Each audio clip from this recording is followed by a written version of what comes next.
ఒక screen shot తీరా వీసారి వచ్చినప్పుడు వినిపిస్తుందా? Okay okay sir okay. Hello hello hello hello madam వినిపిస్తుందా madam? Yes sir. Okay madam. Hello Sunil దీనికి hello hello hello sir voice రావట్లేదు మాది మీకు. నీ వాయిస్ వినిపిస్తుంది వినిపిస్తుంది. నాది వినిపిస్తుంది. వస్తుందా నీకు? వస్తుంది సార్ వస్తుంది. బయటకు వచ్చేస్తుంది సునీల్. ఇంకోటి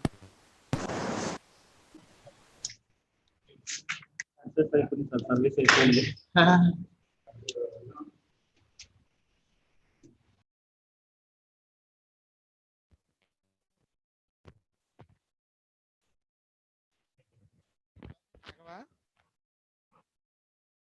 రాఘవా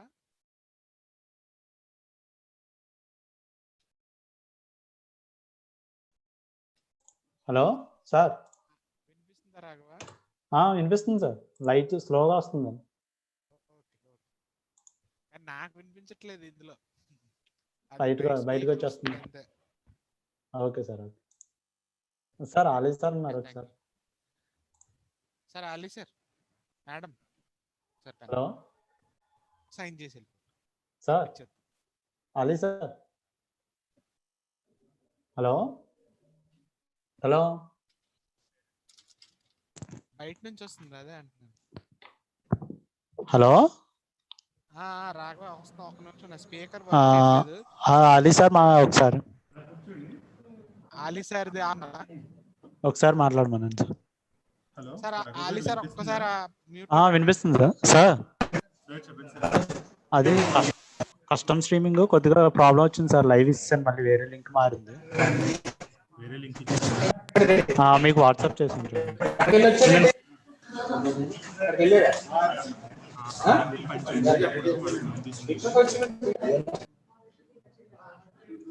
సార్. ముందు నేను పంపించిన లింక్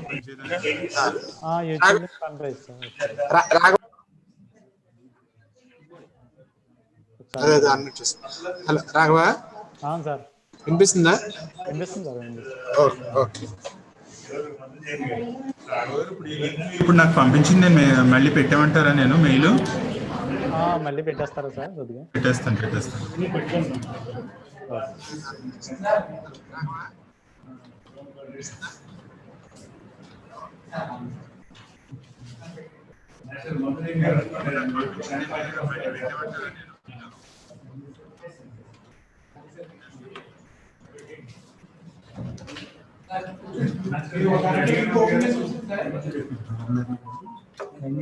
कुछ बारे से आनंद गाరు ఇది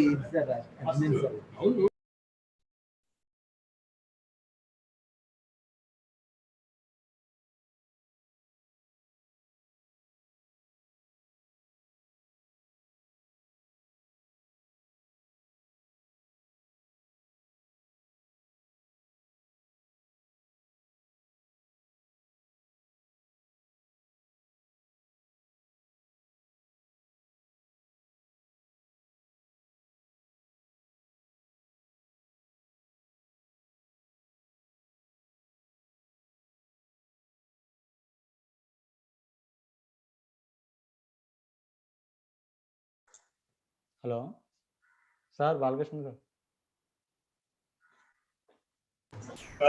రాఘవ చెప్పు. రాఘవ మ్యూట్ లో పెట్టేస్తుండు. ఎవరు మాట్లాడితే వాళ్ళ నుంచి మీద మ్యూట్ లో పెట్టి డిస్టర్బెన్స్ ఉండదు. ప్రస్తుతాన్ని మ్యూట్ లో పెట్టి ఒక్క నిమిషం నేను చెప్తాను చూడు. నీకు ఫస్ట్ కీర్తి మేడం మాట్లాడతారు, ఆ తర్వాత కన్వీనర్ సార్ మాట్లాడతారు, ఓకే సార్. తర్వాత నేను మాట్లాడతాను, తర్వాత పెర్సిస్ మేడం మాట్లాడతారు.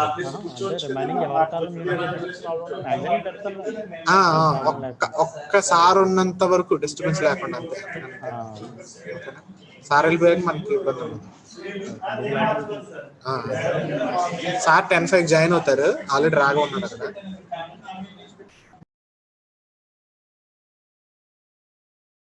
మీ మెయిల్కి వచ్చి ఉంటుంది, మెయిల్ ఓపెన్ చేసి చూడండి, అక్కడ పర్లేదు, మామూలుగా ఓపెన్ చేయండి చాలు. పార్టిసిపెంట్స్ కావాలి మనకి ఇక్కడ, అందుకోసం.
రాఘవ రాఘవ సార్ మొత్తం అందరిది అన్మ్యూట్ లో పెట్టి సార్ ఒక 2 minutes లో జాయిన్ అవుతారు. ఓకే 1 by 1 స్పీకర్స్ మాట్లాడిన తర్వాత మిగతా వాళ్ళు, ఓకేనా? Okay. Okay okay.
Okay.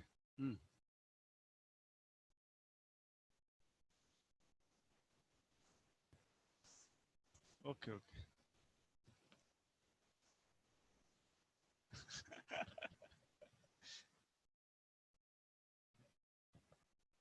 And Nagesh నాది కేమ్ ఇంతే కదా, నాది వచ్చినప్పుడు నేను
Good morning, one and all.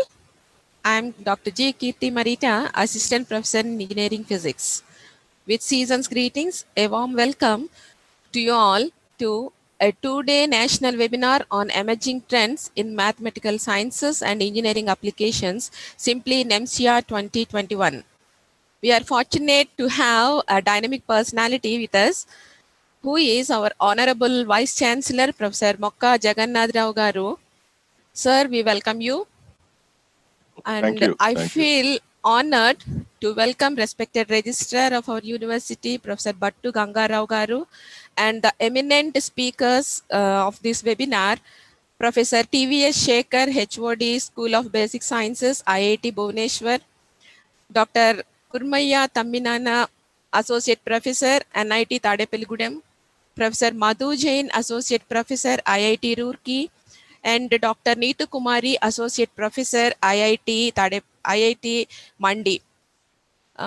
Welcome you all to this webinar, and I welcome you all, the participants, once again to this webinar, and hope that you all will feel enriched with the knowledge after completion of this webinar. Have a good time. Thank you. And now I request convener to give opening remarks. The convener is Dr. G. Venkat Rao, sir, Assistant Professor, Engineering Physics. Sir, over to you.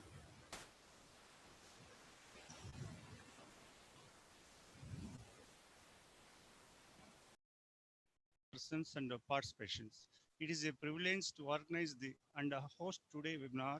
I am happy to have the opportunity to be the convener of this webinar. This event is made possible by the support of encouragement of our Honorable Vice Chancellor, Professor M. Jagannatha Rao, and Principal of University College of Engineering, Dr. V. Persis. Mathematics plays a key role in life's engineering, both academic and professional levels. It forms the foundation of engineering. It is necessary that all faculty of mathematics, students and scholars are made aware the latest developments in the field. Such webinars will help us is not just learning these developments, but also inspiring new directions in academic pursuits. Nearly 520 participants registered for this webinar from institutions across the nation. I hope that every participant is benefited from this event. We have among today resource persons from the prestigious institutions of India who will deliver sessions on the following topics. Professor Madhu Jain, IIT Roorkee, optimizing testing time and reliability. And Professor Shekhar, Head Schools of Science, IIT Bhubaneswar. And he told speak higher order compact space to solve nonlinear MHD equations. And Kurmaya, he introduced a positive generalized inverse applications to solve system of linear equations. And finally, Neetu Kumari topic is fundamental dynamic system and Charcot theory. I once again thanks to resource persons for their ready acceptance to our request, and we look forward interesting from them. Thank you one and all.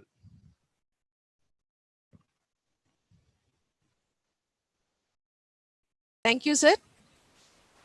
I request our course coordinator, Science and Humanities, University College of Engineering, Mr. M. Balakrishna, sir, to address the gathering. Good morning, sir. I welcome all of you for the two-day webinar, national webinar, Emerging Trends in Mathematical Sciences and Engineering and Applications, NEMSA 2021. On behalf of the Department of Science and Humanities, I welcome all the resource persons and the participants. And this webinar from our Department of Science and Humanities is a series of webinars planned from the department of various fields. And we plan in the progress and webinars of physics and English in upcoming months. And we expect the faculty from our organizations will continue to participate in these two webinars also. And we are very happy that we provide with opportunity to hold such events on such a scale with the encouragement from our Honorable Vice Chancellor, Sir, Professor M. Jagannath Rao Garu, and also our Principal Madam, Dr. V. Persis Garu. And I hope that this webinar will be fruitful and experience and in discussing exploring the trends, topics in the fields of mathematics. I wish all the participants a very productive experience, and I welcome one and all for the two-day webinar program.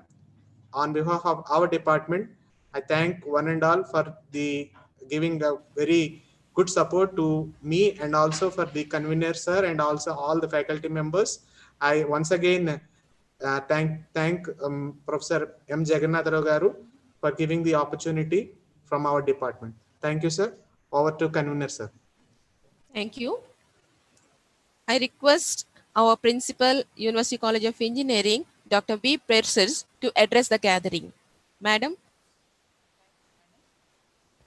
Vice Chancellor, Professor M. Jagannath Rao Garu, convener of this program, Dr. G. Venkatrao and his team, faculty colleagues of Adikavi Nannaya University, participants, faculty, research scholars and students across India, and YouTube viewers, resource persons from premier institutes of the country.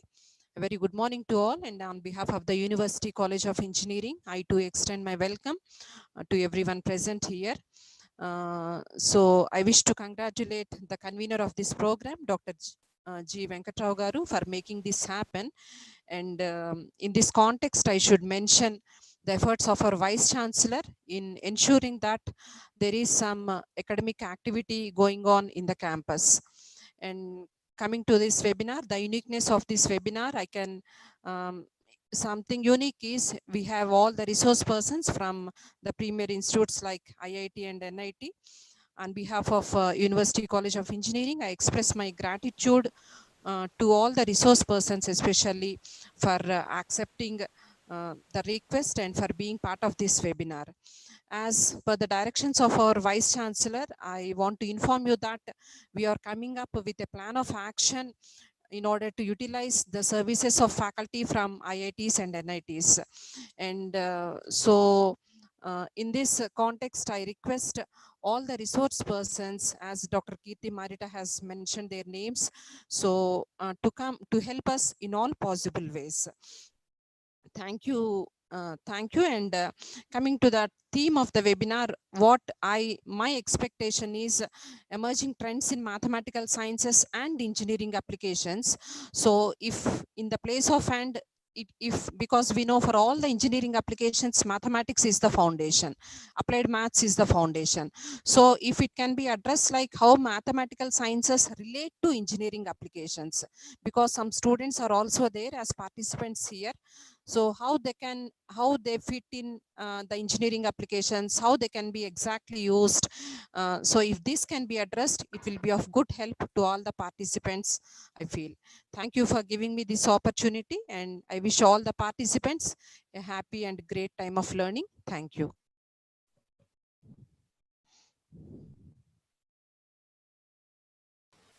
Thank you, madam. I request Dr. Suchata, Assistant Professor from Mathematics Department of Science and Technology, to introduce our beloved Chief Guest, VC Sir. Sujata, madam. Yes, ma'am. I'm very happy to introduce about our esteemed Vice Chancellor, sir. Yes. Is it okay? Okay. I'm very happy to introduce about our esteemed Vice Chancellor, sir. Professor Mokka Jagannath Rao Garu, Honorable Vice Chancellor of Adikavi Nannaya University, Rajamahendravaram, has done his education both in India and abroad. He got his master's degree in engineering from University of Alaska, USA. He got his PhD from Andhra University, Visakhapatnam in the year 1985. He joined as assistant professor in the Department of Geology, Andhra University in 1986, and later promoted to professor and head of the department from the same department. He is a serious researcher and academician having more than 33 years of experience in both teaching and research. He has published nearly 150 papers in national and international journals. 33 scholars got awarded PhDs under his guidance. His students are not only from geology, but also from computer science, geoengineering, geophysics, and allied physics. He has strong researcher collaboration with various organizations from USA, Canada, Australia. He has completed 8 funded projects from leading funding agencies of this country, including DST, UGC, CSR, DOD, APMDC, DMR TUF, MOES, ISRO, and ONGC. He got huge consultancy projects from ONGC, namely studies on volcano evolution of Mahanadi Delta, studies on land subsidence due to hydrocarbon exploration and exploitation at KGPG Basin, AP using remote sensing and field studies. He has vast experience in administration. He had various administrative positions like Director for Information Management Center, Andhra University, Visakhapatnam, Dean for PG and Professional Examinations, Andhra University, Director for International Students Affairs, Andhra University, Director for Delta Studies Institute, Andhra University, Chairman for Board of Studies, Department of Geosciences, Ambedkar University, Srikakulam, Head of the Department, Department of Geology, Andhra University, and many others. He has filed a patent entitled An Inventive Model that Explains the Genesis of Bay of Bengal and Arabian Sea, which is under consideration. He got many awards and honors, including Dr. Sarvepalli Radhakrishnan Award, the Best Academician Award for the year 2019 by Andhra University, awarded Scientist of the Year 2017 by National Environmental Science Academy, New Delhi. He was in editorial board of Indian Journal of Environment and Eco Planning. He has the member of various professional and scientific bodies of national and international repute. He is the NAC assessor and many more. He is the member in various board of selections committees at national and state level. His earlier selections including UPSC Civil Services Group B Service UPSC exam in 1985, UPSC Geologist Examination All India 11th rank in 1983. Because of his passion for teaching, he is in teaching life. His vision is to see that Adikavi Nannaya University should be the international institute of choice for education, research, training, and consultancy. Thank you, sir. Thank you, one and all, for giving this opportunity. Thank you, madam. Now I request our chief guest, our honorable VC sir, to address the gathering. Sir, welcome you, sir. Oh, thank you. Thank you, Dr. Sujata, for your nice words of introduction. I'm very happy to be part of this seminar, national webinar on emerging trends in mathematical sciences and engineering applications, being conducted by the College of Engineering, Adikavi Nannaya University. The convener being Dr. Venkatrao and his colleagues, Mr. Balakrishna and others. I'm extremely happy to see Dr.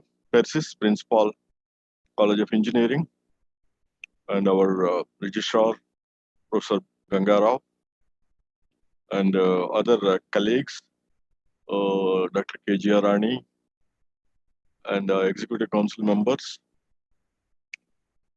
Dr. Jagan Mohan Reddy, and Professor Ashok, and others, deans, students, and participants, especially the resource persons of today's webinar, Dr. Madhu Jain, Associate Professor, Department of Mathematics, IIT Roorkee, Dr. Kurmaya Taminana, Associate Professor and Head, School of Sciences, NIT Tadepalligudem, and Professor T.V.S. Shakhar, HOD, School of Basic Sciences, IIT Bhubaneswar, Dr. Neetu Kumari, Associate Professor, School of Basic Sciences, IIT Mandi, and all others. And we are happy that in our continuous academic activity during this period of COVID pandemic, despite these limitations, lockdown and closure of institutions, we are very happy that our faculty are continuously conducting all these academic activities using these online platforms. So that is a very good commitment and interest of our faculty in disseminating the knowledge to the students and all the stakeholders. I congratulate once again for conducting such a wonderful webinar on emerging trends in mathematical sciences and engineering applications. As we all know, So mathematics, the subject mathematics, I consider is a god for all the subjects, whether it is the science, social sciences, or engineering, or the technology, or whatnot. So without mathematics, I strongly feel there is no subject. So mathematics need to be mastered by all the students, especially who are in the engineering, technology, and applied sciences and other related fields. So without mathematics, whatever research, whatever academics you do will be incomplete and cannot be justified. So mathematics provide a platform for all the academicians, researchers, and scholars to pursue the depths of their subject, model their hypothesis, and whatever you wanted to do can be justified and verifiable using the mathematical applications. We can call it the mathematics as especially for engineering, it's a cornerstone for engineering.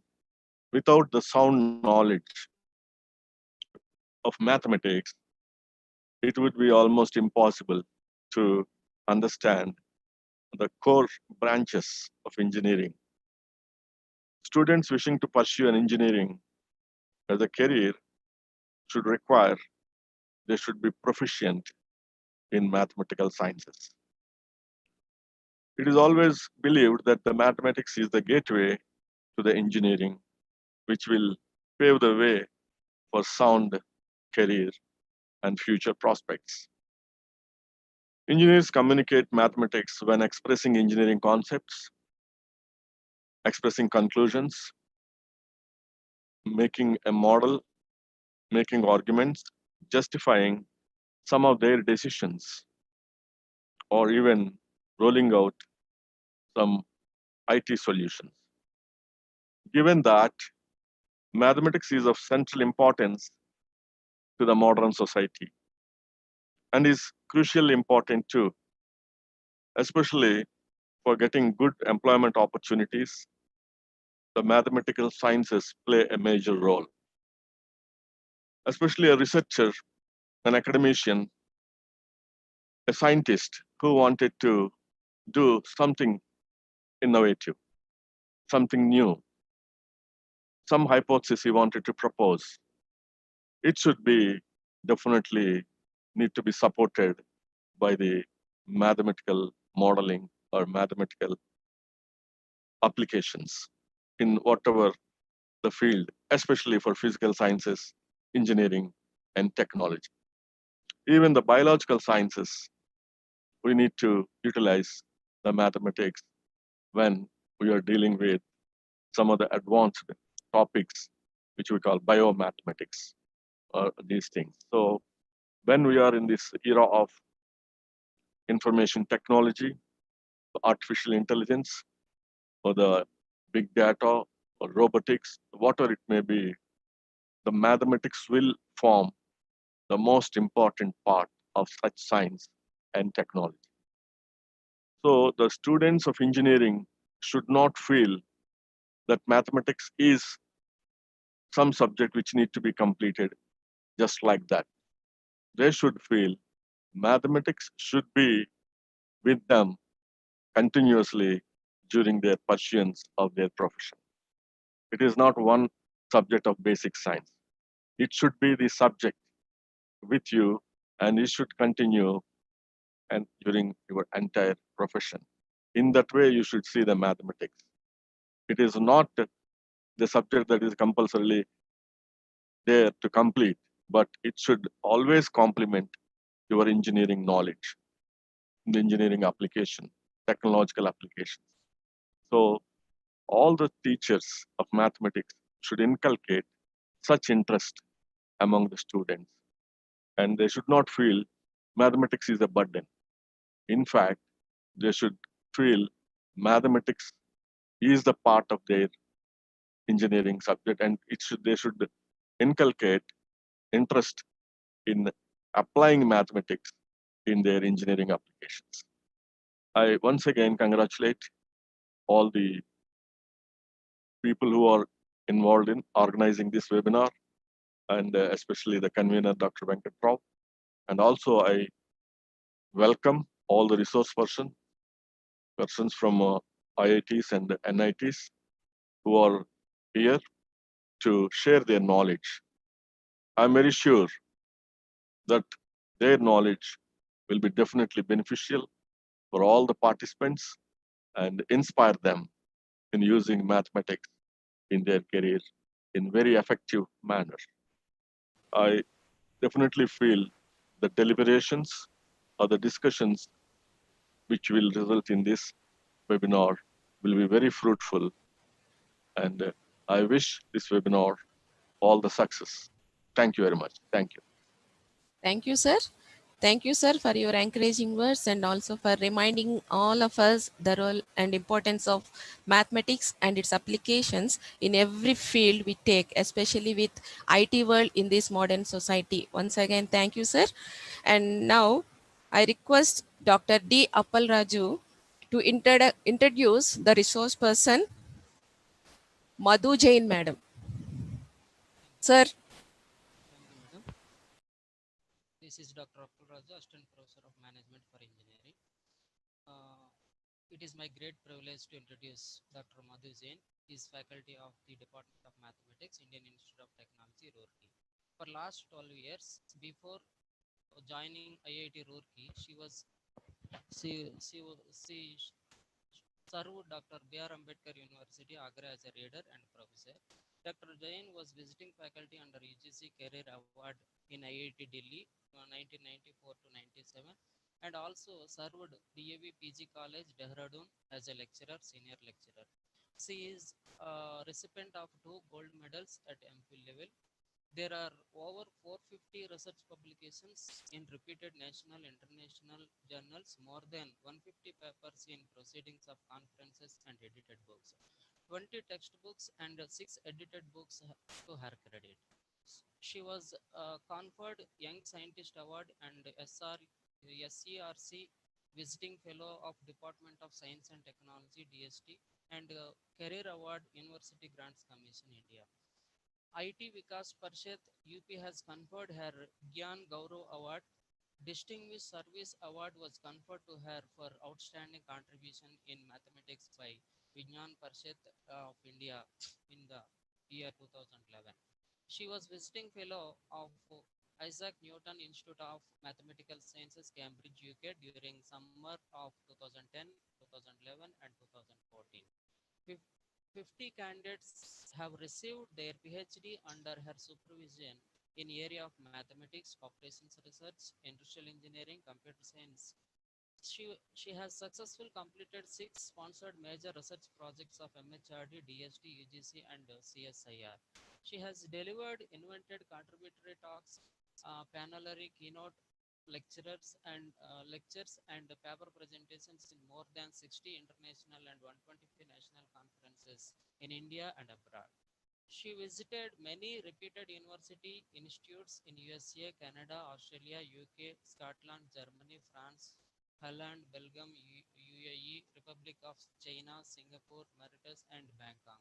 She has organized 7 international and 5 national conferences and 5 workshops as organizing secretary, convener, co-convener, chairperson, and program chair, conference chair in national MTMI 2020, online conference in October 2020, PSA International Conference MTMI 2018 at Bangkok, MTMI 2019 during the September 2019 at Florida, PSA MTMI 2019 during December 21 to 23, 2019 in MIT University at Mauritius, and International Conference ICIRSMT 2020 sponsored by MTMI USA and held at ABV University, Bilaspur from 4th and 5th January 2020.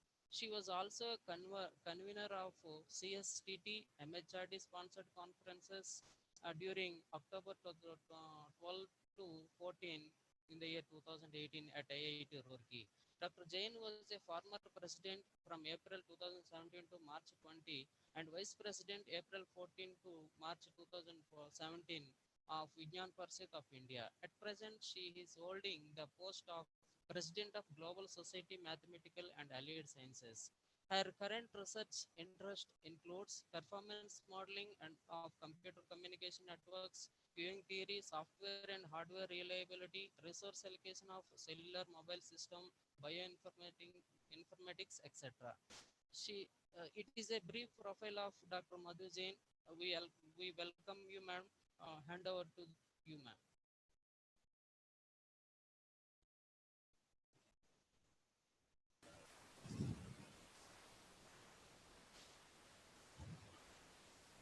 Thank you, sir. Madhu Jain, madam. Okay, sir. Now it's a time for the first session by Dr. Madhu Jain, madam, Associate Professor, IIT Roorkee. Yeah, madam is coming. There is a technical glitch, it seems.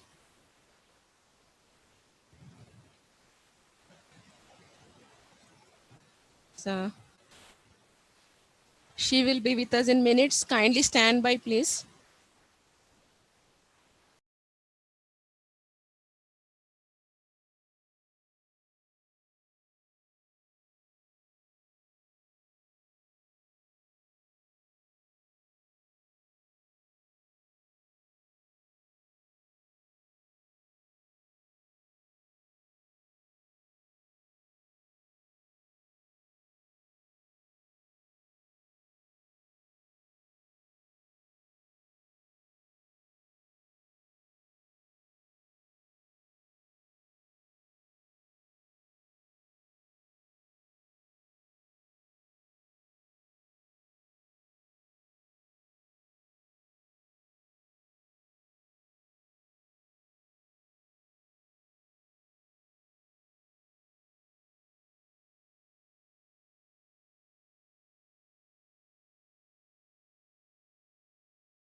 Good morning, Madhu Jain, madam. Madhu Jain, madam, good morning.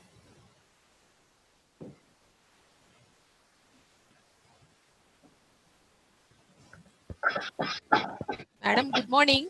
Yeah, good morning. Good morning, madam. A warm welcome to you. Okay, thank you. I'm audible? Yeah, yes, madam. Okay. Madam, you can start the session. Okay, so I start my presentation. Yes, madam. Welcome. Okay. Well, so I share my screen. Yes, ma'am, you can share your screen. We have granted the permissions, ma'am. Yeah. Okay.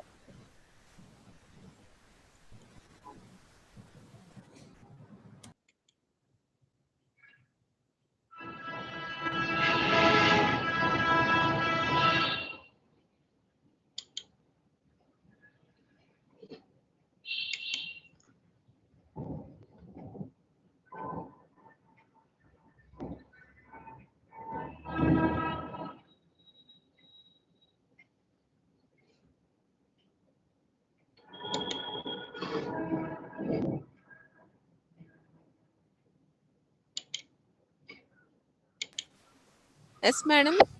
Your screen is visible. My slide is visible? Yes, madam. Okay, so first of all, I am thankful to the organizer of this conference to invite me to deliver my talk. So here today, I am interested to present the models related to the software reliability. And here we are concerned with the optimal testing time of the software system. So a lot of application of the software reliability growth models, because we are aware that nowadays many systems are embedded with the software.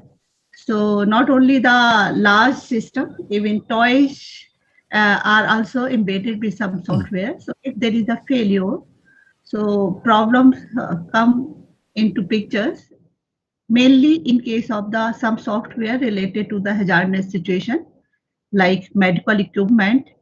There may be the some nuclear plants, or you are having the satellite launching. So software failure will create a lot of the problem. So here we discuss how we improve the reliability of the software up to the desired level. And also we shall discuss what is the time to release the software into the market. So you can see there are a lot of the problem due to the failure of the software.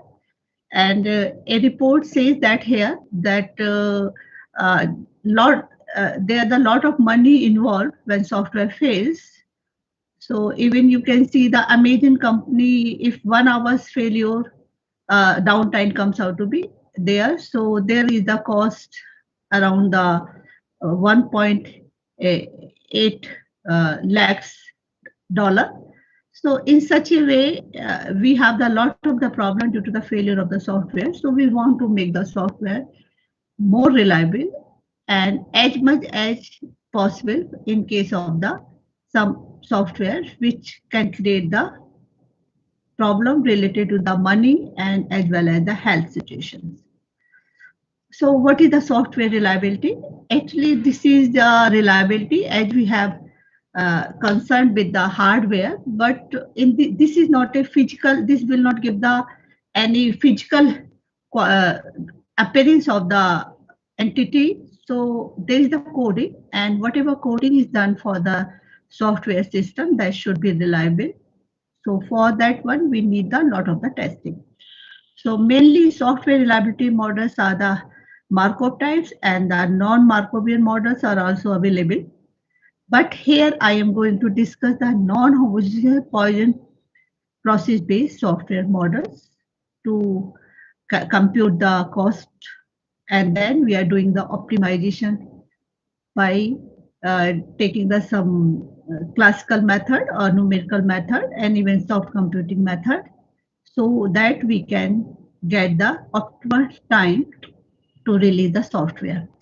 So definitely software reliability is related to the failure behavior of the software. That means we want the system which will not fail up to the specified time period, but in case of the software in a specific environment.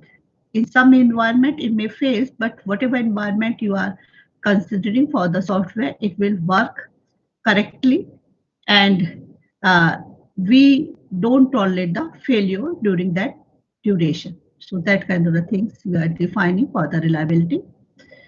And lot of application, as we have already discussed, but from customer perspectives, customer will not tolerate the failures, and even fault give the incorrect results. Due to failure of the software, a lot of the costs are incurred, and customer's operation profile is also affected due to the failure of the software embedded to the system. So again, we have the motivation to do the software testing. So during the development, we also check the test, we also check the errors or faults in the software, and lot of testing is done during the development phases. Not only the development phase, we also do the testing during the operation phase. Once software is launched into the market, we also do the testing so that new version of the software are launched into the market. So software development process involve the requirement analysis, then there are the design, then coding at various levels. During the each phase of the software development, testing is done and debugging process takes place. Mainly, we are doing the testing of the software. We call that one the unit testing. Then we do the integration testing, functional testing, and the verification testing. And also there is a testing during the operation phase that is called the alpha testing, beta testing, and so on. So a lot of testing is done so that software will work according to the specification of the client. So we define the software reliability as the degree of software correctness, and it can be used for enhancing the software quality. And we are interested in the software reliability growth model, mainly based on the non-homogeneous Poisson process. There are the two types of the model, continuous and discrete, and we shall discuss here one or two models that is related to the continuous time models. So process of the fault protection is done in the software, and fault removal process is conducted. There are the two types of the things comes into the picture. The debugging may be the perfect or the imperfect. Most of the previous models are related to the perfect debugging, but that is not the case in real life situation. Whenever there is a debugging of the software, some errors may also occur, and that errors are also embedded in the software due to the testing of the software. So that kind of the testing comes into the picture in case of the imperfect debugging. In spite of the lot of the efforts for the testing, you cannot say that any software is 100% reliable. So we want to make the software reliable by doing the lot of the testing, but at some point of time we have to stop the testing and launch the software into the market. So that time we shall decide based on the cost criteria and the reliability criteria when we have to launch the software into the market. That is called the optimal release time. So to do the software reliability, mainly failure distribution is taken into the consideration, as in case of the reliability of the hardware. So to model the software reliability models, cumulative distribution function of the failure distribution, as well as the probability density function in case of the continuous system, we take into the consideration. Basically, if we define the reliability, that is the complement of the failure distribution. If something does not fail, that means it should be reliable in a layman language. So that kind of the things are done into the picture. So commonly used non-homogeneous Poisson process are the Goel-Okamoto models and the S-shape model. Actually, testing of the software is very old phenomena, but due to the failure of the software engineering branch of the comes into the picture because there are several projects of NASA that failed due to the problem into the software system. Am I audible? Hello. Yes, madam. Yes, Yeah. madam. Can you see my slides? Commonly used non-homogeneous Poisson process. Okay. Okay. So, yeah, right. So in case of the software reliability models, first model comes into the picture in 1979 by the Goel and Okamoto, and he has taken the counting of the initial defects, and by taking the fault detection rate, he formulated the mean number of errors or the faults or whatever may be the failures empty. That is called the mean value function. So that is calculated in terms of the initial number of fault and the fault detection rate. So this formulation comes out to be into the picture. But later on, he improved this model by consider S-shaped model. So in this case, he has used the mean value function where there is a slow start comes into the picture. So whatever model of empty comes out to be here, the shape of the curve comes out to be the S-shaped. So that S-shaped model is also popular in case of now in COVID-19. We are using this kind of the model for that formulation also. So you can see the initial model actual data is corrected by taking the dots, and S-shaped model is also plotted, and Goel-Okamoto model is also plotted. So you can see with the help of this pictorial representation, these two models can be well fitted to the whatever theoretical graph we are taking for the MT. So that way we are doing the modeling of the software reliability. And here we have plotted the cumulative failures, and cumulative failures are also taken from the data. So actual data is given here, shown by the dots. So well fitted this software system to the real data also. So, but we have the software which is embedded to the very large system. So there are many modifications of these models, these two models. So we shall discuss how we are taking into that consideration. So whatever software reliability, actually this depict the quality of the software. Quality of the software can be attributed to the many attributes such as the functionality, usability, performance, serviceability, capability, installability, maintainability, and documentation. So one of the important quality attribute is the software reliability also, because if software is not reliable, that means it will not do the correctly. So there may be a lot of the problem. So we have to improve the software reliability also. Software reliability has mainly three aspects. It reduces the number of bugs into the software and reduce the downtime caused by the software bugs, because no software is 100% free of the bugs. Always there are some bugs, but tolerable number of bugs we can accept and launch the software into the market. So downtime due to those bugs embedded into the system should be less, and due to those bugs, downtime should be also less. So that kind of things we are taking into the picture.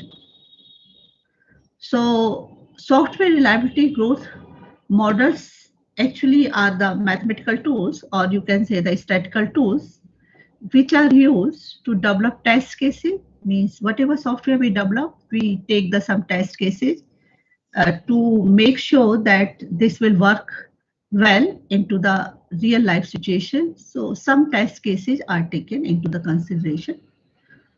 And with the help of software reliability growth model, prediction of faults are done. And by doing the prediction of the fault, we also calculate the reliability, and that reliability we are taking into consideration during the testing of the software as well as the operation phase. And by based on the software reliability growth models, we can improve the software reliability also. And then from the manufacturer point of view, we are interested to decide the optimal release time for the software. It is very important. If we spend more times on the testing of the reliability, a lot of costs are incurred, and even sometimes it becomes obsolete in the market, because if you are doing the testing for the 2 years, 3 years, some new version of the software also comes from the another manufacturer. So your model becomes the absolute. So at some point of time, we have to launch the software into the market. So that time is obtained by taking the optimization approach. So in case of the non-homogeneous Poisson process, we are interested into the mean value function of the cumulative number of failures experienced. Whatever number of failures that we are calculating in terms of the mean value function. So how we take the reliability? We are taking the reliability as a probability that whatever program is done by the software that runs successfully during a certain time interval. And two types of the reliability are calculated in terms of the mean value function. So testing reliability and the operation reliability. Operation reliability here we have formulated by taking the exponential function. Lambda TA here is the instantaneous failure rate. Now we define how we take the non-homogeneous Poisson process. Actually, this is used for the counting of any phenomena like a Poisson process, but in this case, intensity function, that is the parameter of the Poisson process, we take as a time dependent. So due to time dependent parameter, in Poisson process, we take the lambda, but in case of the non-homogeneous Poisson process, we take the lambda t. So depending on the time, your whatever failure rate in this case, it changes. So number of counting in case of the non-homogeneous Poisson process is formulated in terms of the mean value function. Mean value function gives you the average number of fault actually. So this formula is the similar to the Poisson process. In case of the Poisson process, we are taking the constant failure rate in place of the MT. MT is replaced by the lambda in case of the Poisson process. So relation between the mean value function and the instantaneous rate is given here.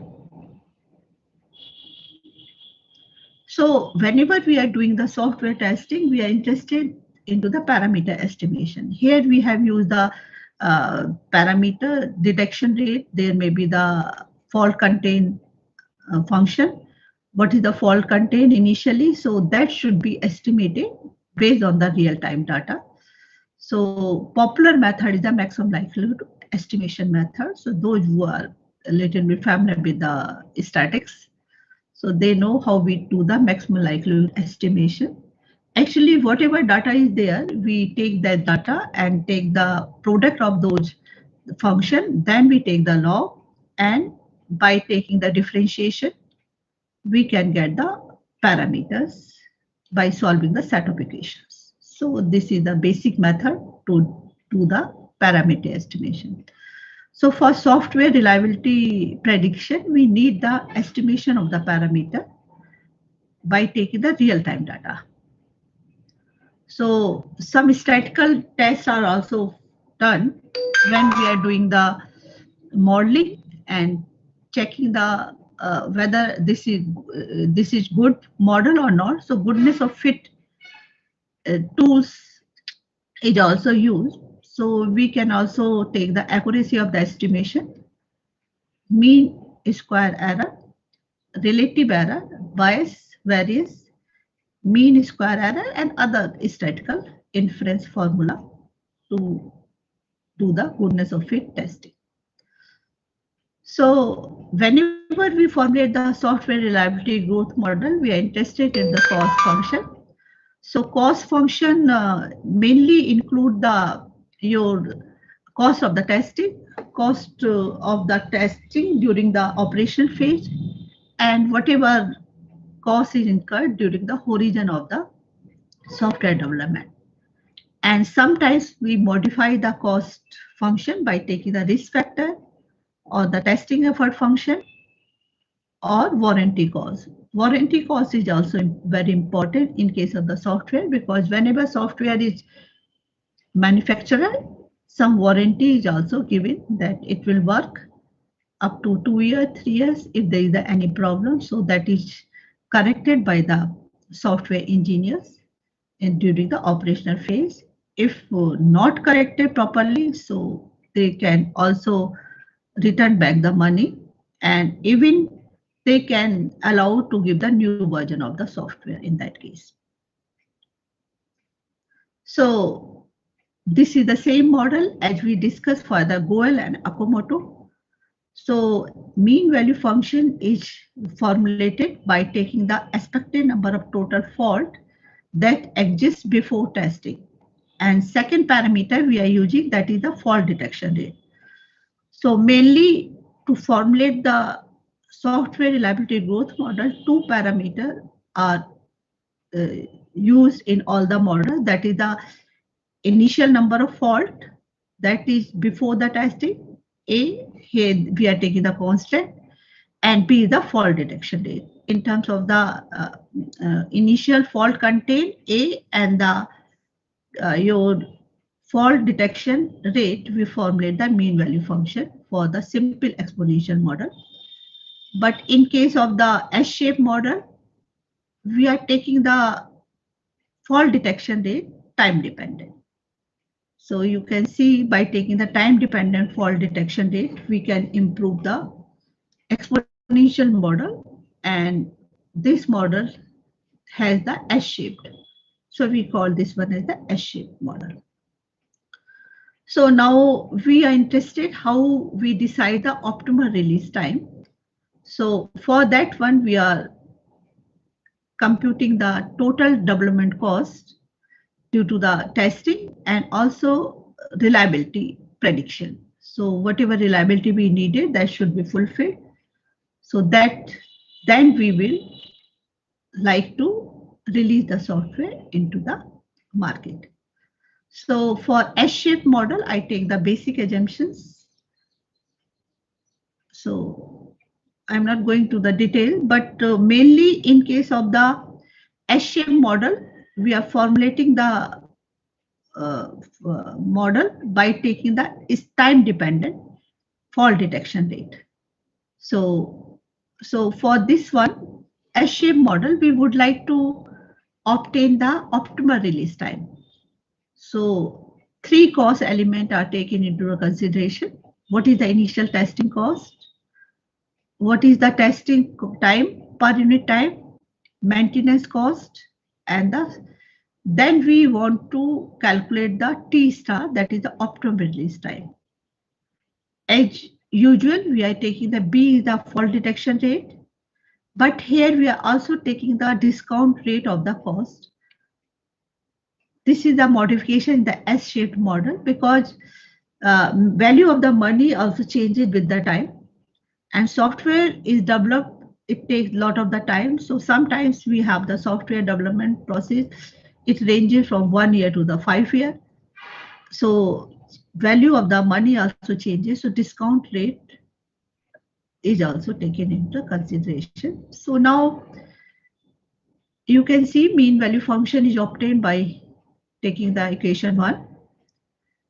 Here fault detection rate, B is not constant. So BT is taken by this function. So by solving, we got the mean value function in equation 3. Failure intensity function comes out to be here by taking the derivative of the MT. Derivative of MT gives you the mean value failure intensity function, that is the instantaneous failure rate. So in terms of the 3 cost element, we formulate the total cost here in equation 5. So we also include the warranty cost here. CWT, third element, we are taking the warranty cost. So for the time period T, we are giving the warranty of the system. So if warranty period is a constant length, so we are considering reliability growth does not occur after the testing phase. So there are 2 types of the reliability. Whatever reliabilities we are improving, that is during the testing phase, but after the testing, during the operation phase, it does not improve. So total cost is obtained in equation number 7, and by using the classical method of the differentiation, optimal release time is obtained in equation 8. So we have to formulate the policy. So if T star, whatever release time we are taking here, if it is less than T1, that means if we are taking when the initial number of fault is greater than the fault after the testing. So initial number of fault is larger than the fault we are getting in case of the testing. So we have to release the software at T1 after the testing. That is the T1 we have obtained the optimal values of the time. However, if initial number of failure rate is less than whatever failure rate we are getting after the testing, so that means we have to release the software immediately. So that is 0. So this way we are doing the optimal release policy, but by taking the mathematical way we also prove this one. So as a simple way, we can decide the policy when we have to release the software. So this is the case when we are considering the software reliability growth does not occur after the testing period. And second case, when software reliability growth occurs after the testing, means during the operational phase. So in the same way, we are getting the T star, that is a optimal release time. So here T star we are getting after differentiation by the calculus method. So you can see in the same way as in previous case, we release the software after the testing, whatever optimal values T star comes out to the T2. In case initial number of fault is larger than the fault we are getting by the testing, because this is the rate actually. So we can formulate the policy like this one. And reliability function is also calculated here. So you can see the we can get the reliability. Our objective is to minimize the software reliability subject to the optimal achieved reliability. Whatever minimum reliability we want to get, so that we are giving by the R0. So after testing, the reliability should be definitely larger than the R0. So this is a constant optimization problem that we do by taking the whatever method of optimization available. Not much difficult optimization problem, single constant problem. So in this case, we are also getting the T star, that is by taking T star comes out the optimal release time. But based on this TR, we are also formulating the release policy. So that release policy is obtained by taking the mathematical inequality of the cost function. But in a layman language, we can also formulate this one by checking whether your software reliability improved after the testing or not. If it improved after the testing, so you can do the testing and release the software after the testing. Otherwise, you release the software immediately. So that kind of policy is formulated for this particular problem, in which we have considered the warranty cost as well as consider the case software reliability growth occurs after the testing or does not occur after the testing. So you can see the with respect to testing time, the pattern of the software reliability. Convexity is quite clear. So you can see by using these graphs, we can also get the optimal testing time. So whatever may be the minimum values of the minimum values we take here. But you can see after a certain period, software reliability become the almost constant. And of course, in this case, it is achieving near to the whatever may be the maximum values 1. But exactly 1 cannot be reached due to the certain problems. Always there is the errors involved in the software. So 100% reliability is not achieved. But for some software like the medical equipment or your missile launching, we need the 99 reliability. That means 99.999. So 9 digit we are using. That kind of reliability is also needed. So you can see this case of the perfect software reliability. Goel-Okamoto models and is the case of the perfect debugging models. And S-shaped model we have discussed, that is the delay S-shaped model. This is also case of the perfect debugging.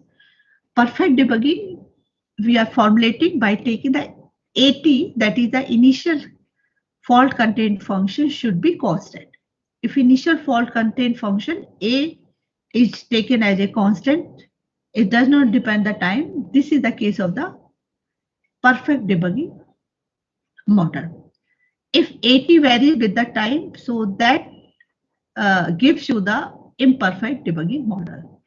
So for different models, you can see fault detection rate are changing. For the first model by the Goel committee, we take the fault content function as well as the fault detection function, BT, both constant. And in delay S-shape model, as we have discussed, this is developed by the firm in 2000. And actually it is developed earlier. So this is the very good book of the software reliability. So previous earlier version is that this is the 2000. So BT is taken to the time dependent. So get the S-shape model, and another model is also formulated by the person by taking the different failure rate, fault detection rate BT. So whatever advanced model, we have to include the imperfect debugging, and sometimes the environment changes. Due to the environment changes, the failure rate, whatever may be the fault detection rate or the fault content function changes. How you incorporate the environment change? Due to the change of the team, due to the change of the platform, due to the change of the place, and many other reasons, change of the software incorporated for the coding purpose, whatever base software you need, whatever platform or operating system you are taking, sometimes changes. So that change point also changes the fault detection rate as well as the fault content function. So we have to take into the consideration. Lot of efforts are needed for the testing. So testing effort function should be incorporated. And to develop the more advanced model, fault reduction factor is also incorporated in some models. Warranty cost we have already discussed. Risk factor is also involved. So cost relate, if some client are able to take the more risk, so this factor should be incorporated to develop the real-time models. And software is not a simple entity. So there are the many modules. So modular software should be developed for that one. So here quickly we develop a very simple way, a model in which we will take the imperfect debugging change point into the consideration, and of course fault detection factors. So in 5 minutes I will take that quickly. So imperfect debugging is due to the problem that sometimes new errors are introduced into the software during the testing phase. So that is the case of the imperfect debugging. Change point comes due to the change in the environment, due to the change into the skilled person, team of the software development, or platform, and many others reasons. So you can see imperfect debugging models are developed by taking the time-dependent fault content function. For the perfect debugging, we have taken the AT is equal to constant, but for imperfect debugging, AT is taken to be the time-dependent, and different function are used from time to time from the many researchers. So basic models are listed here, how we take the AT for the imperfect debugging model. Warranty cost function we have taken. One more term is used, that is the fault reduction factor. To modify the model, fault reduction factor is also important. So it is defined as the proportion of the net number of faults removed to the total failure experience. So whatever fault is removed to the total number of faults, we can calculate in terms of the fault reduction factors. So non-homogeneous Poisson process that common models are here. We are not going to the much detail. What is this? Now I have discussed the recent model developed, but they should be the discrete time models also. And recently some models are developed. They have used the soft computing approaches for the optimization purpose. And So that is the neural network, fuzzy logic, genetic, PSO, and many others methods are people are using. And sometimes theoretical model is also helpful to develop the optimal release time for the software system. And testing effort function is also taken into the consideration in advanced model. So cumulative distribution function of the testing effort, WT, and in advanced model, people are taking the Weibull function, and other type of the function is also used for that one. So you can see here the what kind of a testing effort function researchers are using to develop the software reliability models. Exponential and Rayleigh distribution is a special case of the Weibull distribution when the parameter, we are setting the parameter. And other advanced testing effort function is the logistic, generalized, and log logistic. So we come to the one advanced model, how we incorporate the fault detection factors, change point, and imperfect debugging into the model. So initially, Su in 2011 developed a model in which he has considered the fault detection factors into model. But here we are modified that model by taking the imperfect debugging and the change point into consideration. Imperfect debugging means we are taking the fault content function as a time dependent, and due to the change point, our parameter fault detection rate changes at time changes. And in case of the imperfect debugging, we are taking the fault introduction factor that also changes with the time.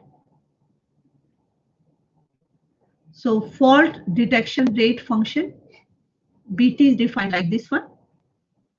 During the different intervals, it takes the different values, constant values, and fault introduction rate also changes like this one. So assumptions we have to make for the formulation of the models. So newly assumptions are we are taking the fault detection factor into the consideration, and mean value function is formulated by taking the time dependent fault content function. So you can see I am not going to the detail, but two types of the cost we have taken into consideration as in previous model. There is the expected cost of removing the fault during the testing phase.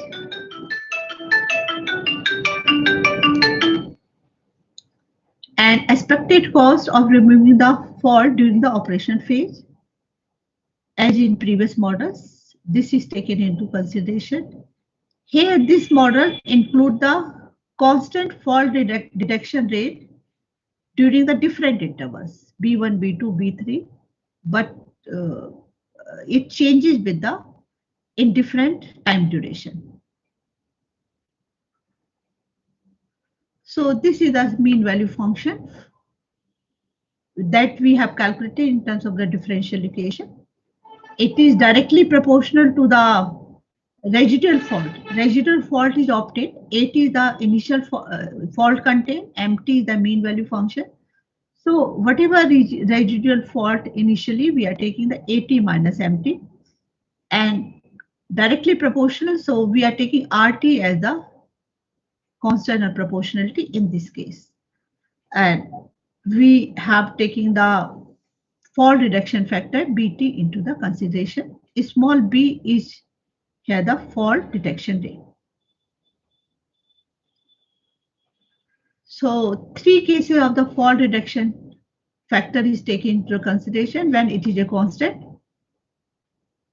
We have obtained the mean value function for the different intervals. We consider the case when BT fault reduction factor is increasing function. So differential equation are solved by taken this BT into consideration. So empty is obtained. And third one, we take the empty when fault detection factor is decreasing function. So all the three cases are considered. Empty is obtained here. So for this model, parameter estimation is also done by framing the log likelihood function. So this is a log likelihood method. So by taking the usual method of the log likelihood function, we have taken the parameter estimation. And here the cost function is defined in terms of the C1 is the testing cost, C2 is the cost due to the operational phase test during the operational phase, and C3 is the total cost, origin cost, whatever we are taking here. Reliability function is defined here in terms of the mean value function empty, and we want to minimize the cost subject to some desired level of the reliability R0. So by taking the parameter estimation, we compare our results with the previous model developed by the SU. So you can see here the comparison of the model is done with the initial model given by the Goel and Nakamoto or SU in 2011 and proposed model which include the change point as well as the imperfect debugging. We take the parameter estimation by using a log likelihood function. So parameter is estimated for the proposed model. So you can see the mean square error is less in our model, so that it is better, and mean time to failure is also improved. In the SU model is the 12.56, here is the 20.81. So time interval between the two faults increases, so definitely this is a better model. So for the proposed model, optimal release time is also obtained.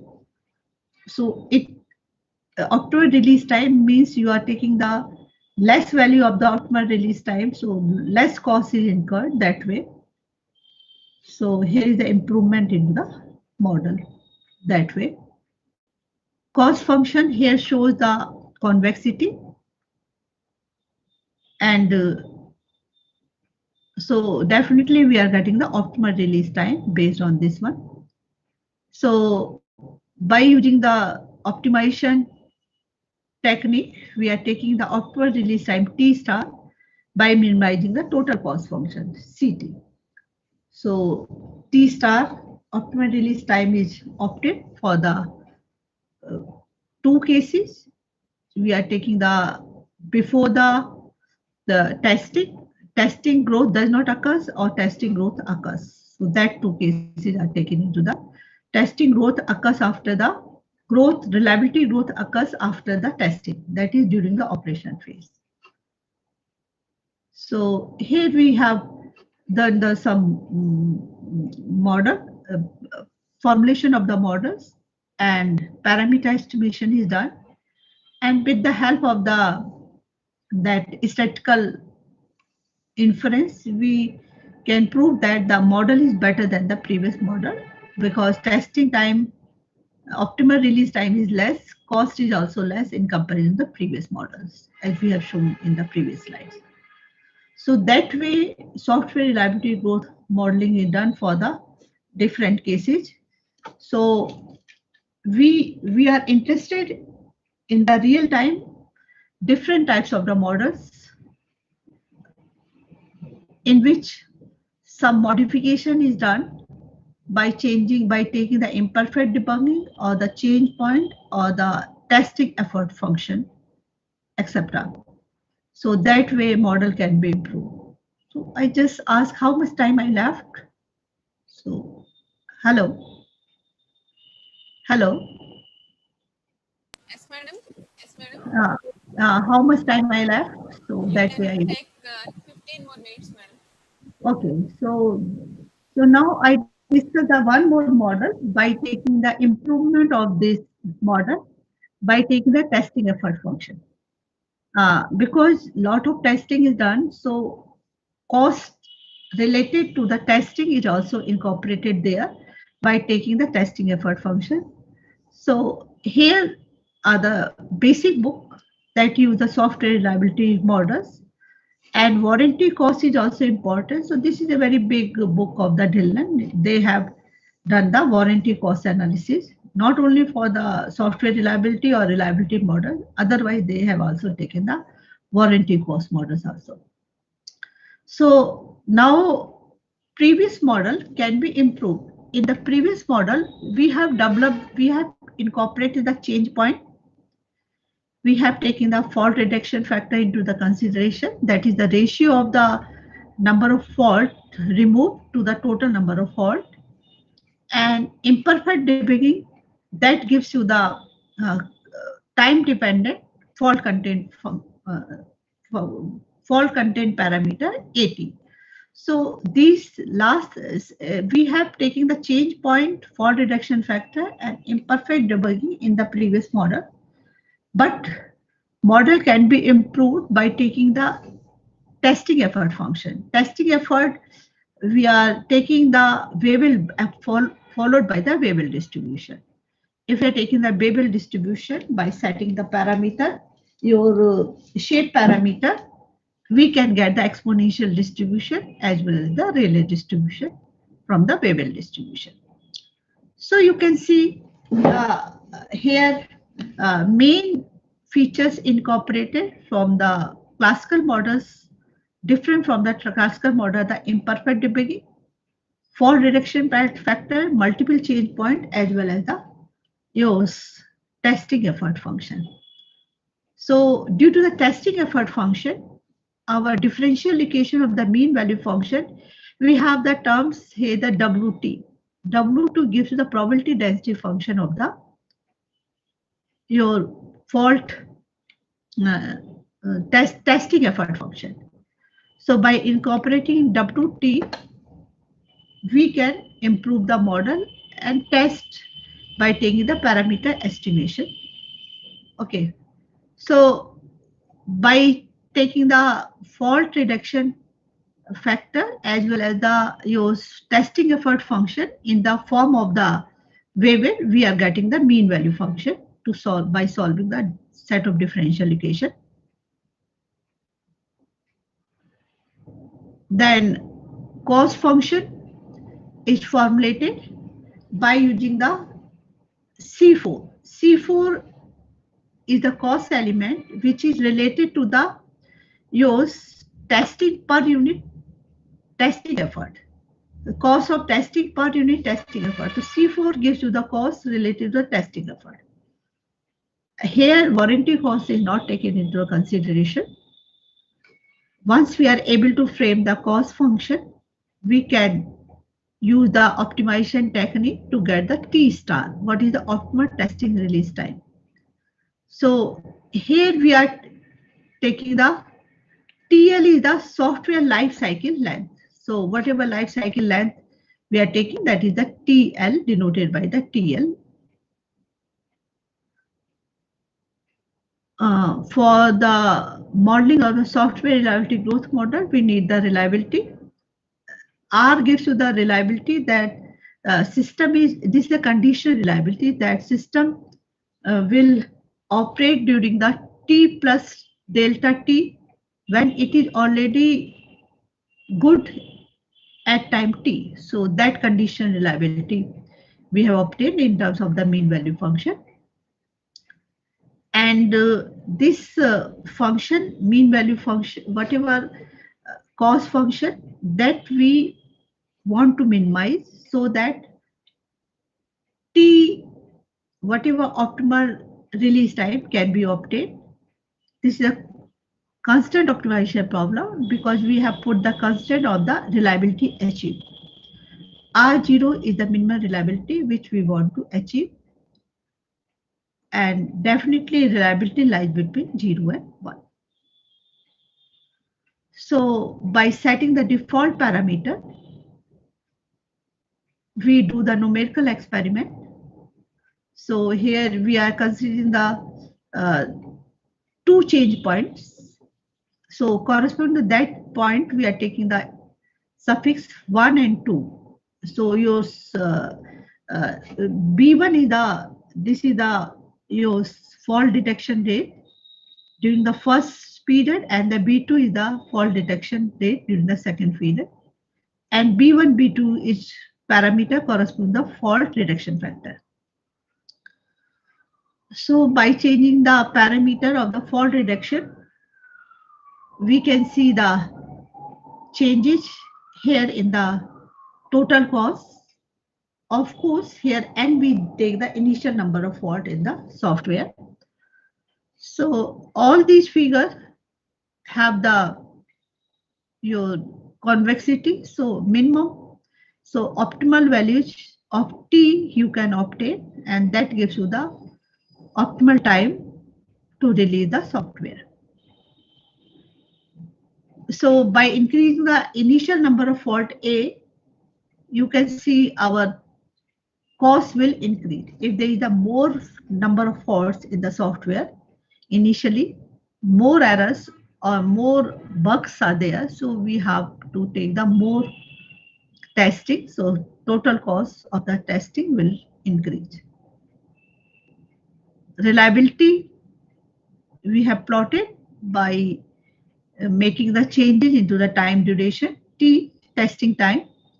So as testing time increases, software reliability also increases, but maximum reliability you can get the 1. So after a certain time, your curve become almost flattened. So initially you improve the reliability very fast, sharply, but as time goes on the testing, so there is the not much improvement into the reliability, slow improvement into the reliability. So that way, so whatever model we have discussed, that is the single module model, but this is not the real-time modeling. Each software have the many modules, and different teams are developing the model at different places or of the software. So we just discuss quickly, if we are considering the N module software system, and there are the K types of the fault in the each modules. So in that case, total number of fault comes out to be the here by the K. So we are considering the module, different modules, and different modules have the different types of the modules. Each module has the different types of the faults. So that nth module has the K type of the faults. So that we are taking into consideration. Our testing phase will complete into 3 phases, as you are also familiar with we do the observation of the fault, then put that fault into the isolation, and then remove. So 3 phases of the testing is taken into consideration. Fault, in this case, we are taking the testing effort function as a variable distributed. So you can see whatever may be the testing effort function, probability density function is given by this one for the K and K type of the fault in the nth modules. Alpha denote the consumption rate of the testing effort. And for this testing effort function, which we have taken the Wavell type, so we have the shape parameter denoted by the theta and the scale parameter by the beta. So expected number of fault, MT, whatever we are taking, so for the observation, for the removal of the fault or the isolation phase, O is for the observation of the fault, and MT for the isolation phase, and R is the removal phase. For the 3 phases, we are calculating the mean value function. Once mean value function is calculated, so we take the reliability function in terms of the mean value function. So for this advanced model, when we are taking the modular system and different types of the fault in each modules, k types of the fault in the kn types of the fault in the nth module. So we have the 3 sets of the differential equation for the observation phase, for the isolation phase, for the removal phase. So of course, here we get the mean value function. Little bit seems to the complex function, but optimization purpose, it is okay. We are formulating the reliability function and then the total cost. Okay, so here total cost include the testing phase and other cost is also included. This is the C3 is the element corresponding to the your fault. This is the for the testing effort function. So for different cases, we have obtained the different policy. This is the optimal release policy, which are obtained by taking the inequality corresponding to the cost function. We can get when software should be released. So what is the release time of the software? For the 3 cases, and 3 cases we are taking based on the C0T, based on the this here C0T, whatever C0T we are taking, the 3 cases are taken into the consideration. Reliability function is formulated, then optimal testing time is obtained by taking the minimization of the total cost subject to the reliability constraint. So policies are obtained by taking the analytical way to solve the equality for the 3rd case. So again, as we are interested in the optimal release time and the corresponding minimum cost and reliability is obtained. So we have put the constant of the reliability, say 0.95. So in this case, optimal reliability has been achieved. Whatever minimum reliability is there, so that is achieved. So release time is, this release time is in month taken from the real-time data. So and the cost is taken into the thousands. So unit is taken the 1,000 rupees. So that kind of the numerical experiment is done. Total maintenance cost is plotted, so you can see the convexity. So optimal release time is also clear from these graphs. So optimality can be seen from the graphs. Even if you are not doing the mathematical analysis, so by plotting the expected total cost, because this is the here minimum you can also decide it with the help of the graph also clearly. So when software should be released. Again, this is the reliability graph. So initially, because we are taking the testing effort function into consideration, reliability initially decreases, but as testing time increases, the reliability increases. So reliability function is also here convex.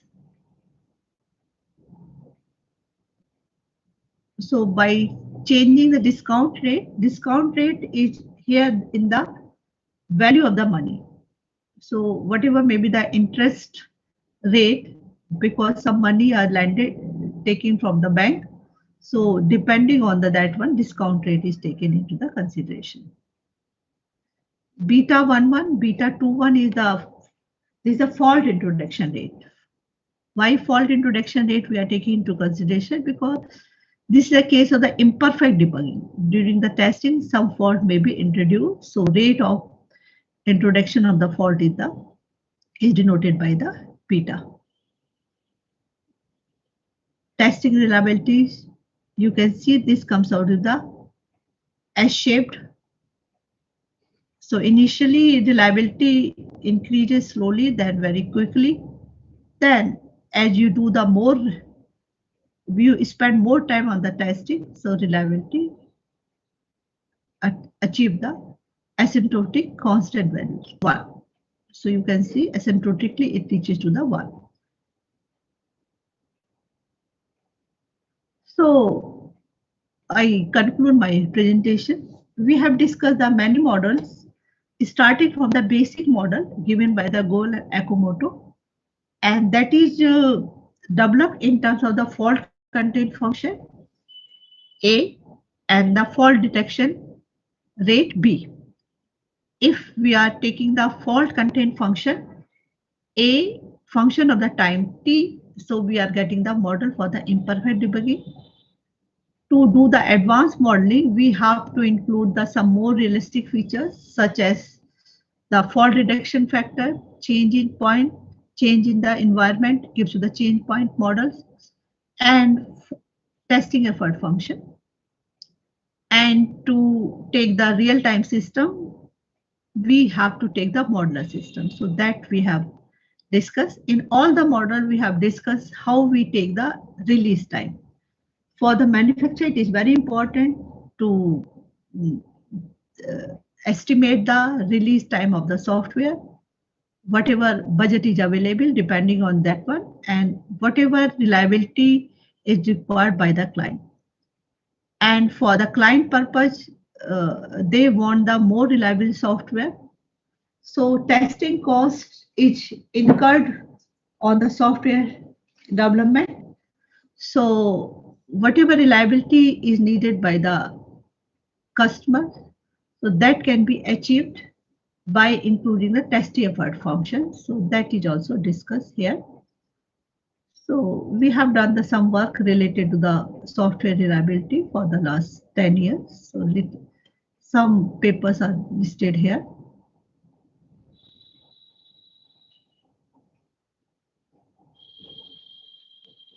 So these are the papers recently 2020 comes out into the.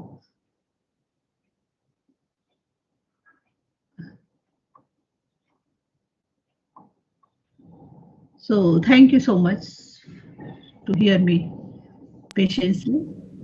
So if there is any question, I will be happy to reply. Any query, any question? Participants, any questions? Please raise your questions or otherwise post in the chat box. So when I check the chat box,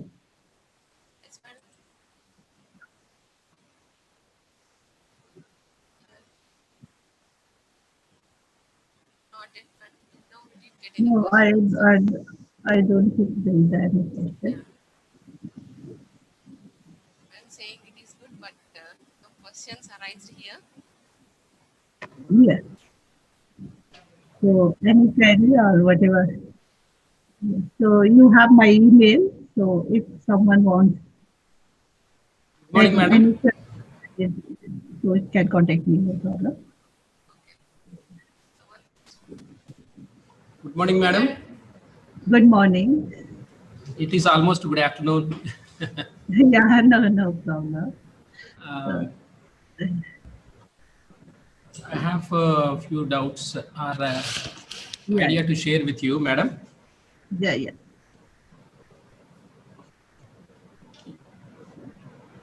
May I proceed with my question, madam? Yeah, definitely. You referred Markov chain. Yeah, right. I think diagonalization may be useful. Actually, I have not taken any model related to the Markov chain. So here model used are the non-Markovian Poisson process base. So for Markovian models are not well fitted to the software reliability model. Then there is the condition like ill conditioning and well conditioning. Many models are developed based on the queen theory approach and the Markov process into consideration. So and for discrete case it will work. And here I taken the continuous time models, so it will not work Markov model. The diagonalization, well conditioning, etc. may be useful in your discussion, it seems. That we actually we are focusing on the modeling part, not the computational part. So statistical inference part is more important for the real-time system estimation. So we are not taking that diagonalization into consideration. Yeah. But the mathematician person, we can take the mathematics. But fuzzy logic. Yeah. So we are not give much emphasis on that one. Secondly, the fault detection, fault changing functions. There, I think Laplace transform may be applied. Actually, we are solving the set of differential equation. Yeah. Right. Like a nonlinear model. Yeah. So what we are doing for whatever model I have presented, in that case, we are taking the nonlinear predator-prey model. Yeah. By putting the particular values of the fault detection rate and the fault introduction rate constant in a particular interval. Yeah. So in that interval, we solve the equations and then put in the second interval. So that way we are able to solve analytically. But if we want to solve the set of differential equations, so by taking the Laplace transform of eigenvalues spectral method, we can apply. So that is also a good idea. But most of the model are done by taking the nonlinear equation, by solving the one equation and then put into the second. So that method, yeah. In the system, you used the exponential function as well as the probability density function, it seems. Exponential function is used by the Goel and Okamoto in the first model on the software reliability. But later on, we have changed the function, Babel function or whatever may be the general rate. So depending on the parameter estimation, we suggest different type of the function. So constant exponential function is used in the initial model, but not later on. Everywhere the discussion was on time dependence. Yeah. So because non-homogeneous Poisson process-based model can be fitted.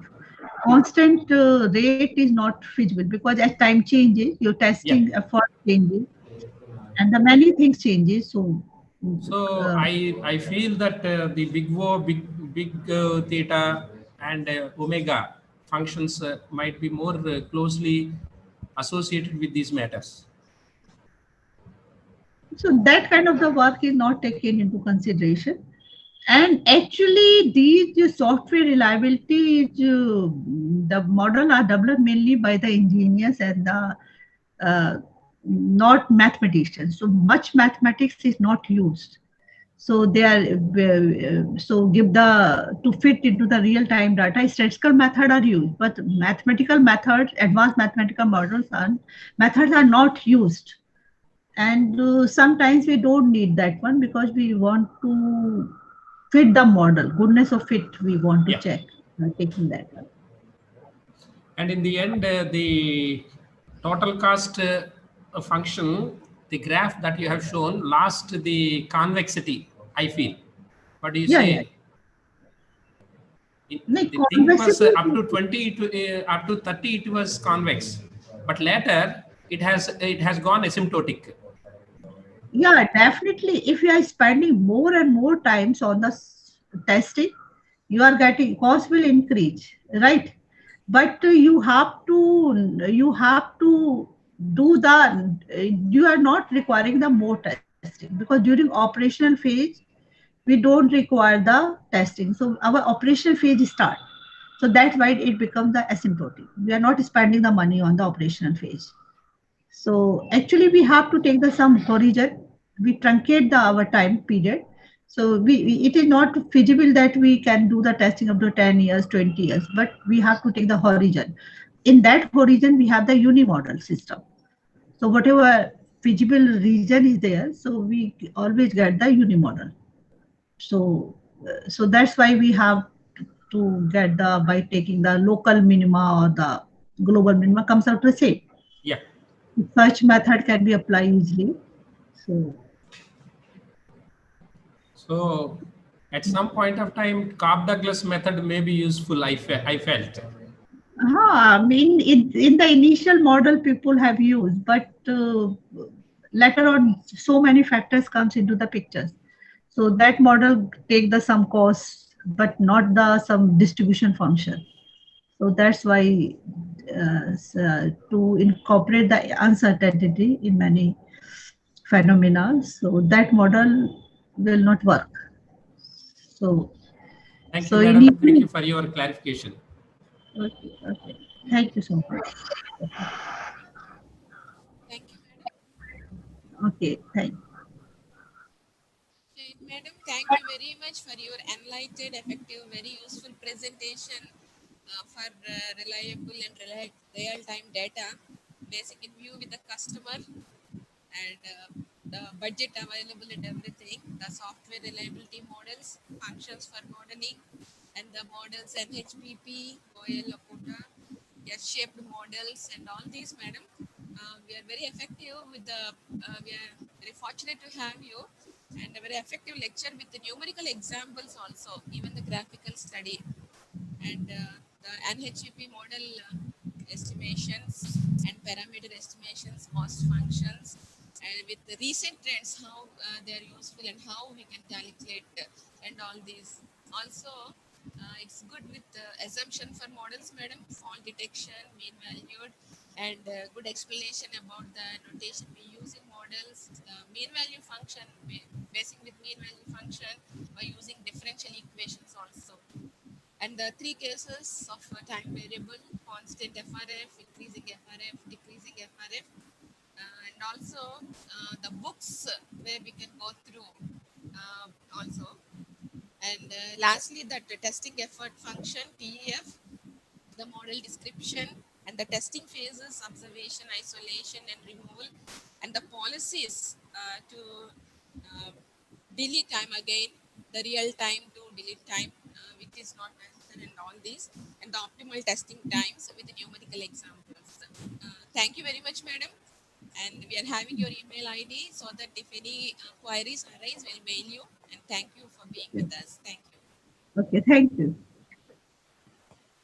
And now, thank you, madam.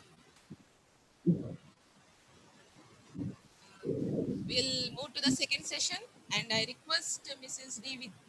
Vidya Srivani, Assistant Professor from Engineering College, English Department, to introduce the resource person, Professor T.V.S. Shekhar, HOD, School of Basic Sciences, IIT Bhubaneswar. Madam? Thank you, ma'am. Yeah. Thank you, ma'am. A happy morning to one and all. It is indeed a great honor for me to introduce and welcome today's resource person, Professor T.V.S. Shekhar, a renowned academician and researcher who has more than 20 years of experience in teaching. Professor T.V.S. Shekhar, whom we are going to listen shortly, is currently serving as the head School of Basic Sciences at IIT Bhubaneswar. He was awarded the PhD in mathematics from IIT Madras in the year 2000, in the year 1995. His major research areas include computational fluid dynamics and numerical methods to PDE. He has published more than 20 research papers in various reputed journals. In fact, he has received many awards and academic honors, which include Teaching Excellence Award from IIT Bhubaneswar in 2016. He was an awardee of Senior Research Fellowship and a Research Associateship of CSIR. He was also a visiting professor to the visiting scholar to the University of Massachusetts, USA, during the year 2013. He delivered a talk at the Indo-German Conference, which was held in Germany during the month of September 2012. Moreover, he presented a paper in IMA conference on numerical methods for simulation held at Mathematical Institute, University of Oxford, UK in 2015. He has successfully completed a major project which was funded by CSIR titled Validity of Quasi-Static Approximation in Magneto-Hydrodynamic Flows and Heat Transfer, a numerical study. He is currently working on a prestigious DST project titled Development of Higher Order Compact Scheme to compute Taylor column phenomena in rotating fluids. He teaches mathematics for both UG and PG students of IIT Bhubaneswar. Along with it, he is providing guidance to many research scholars.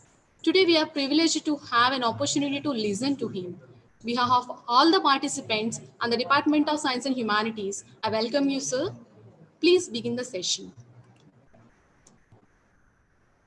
Sir.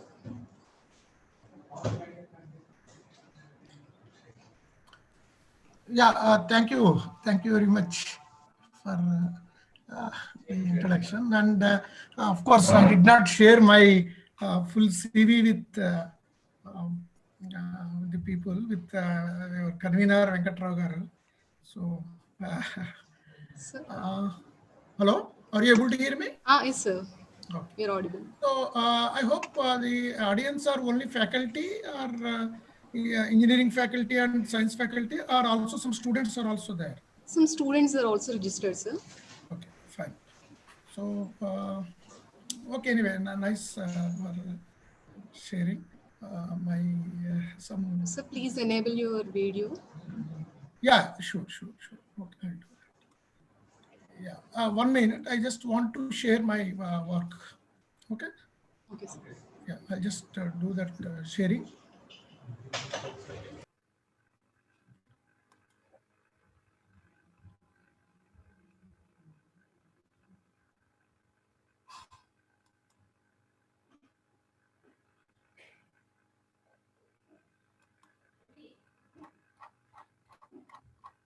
Yeah, are you able to see the screen?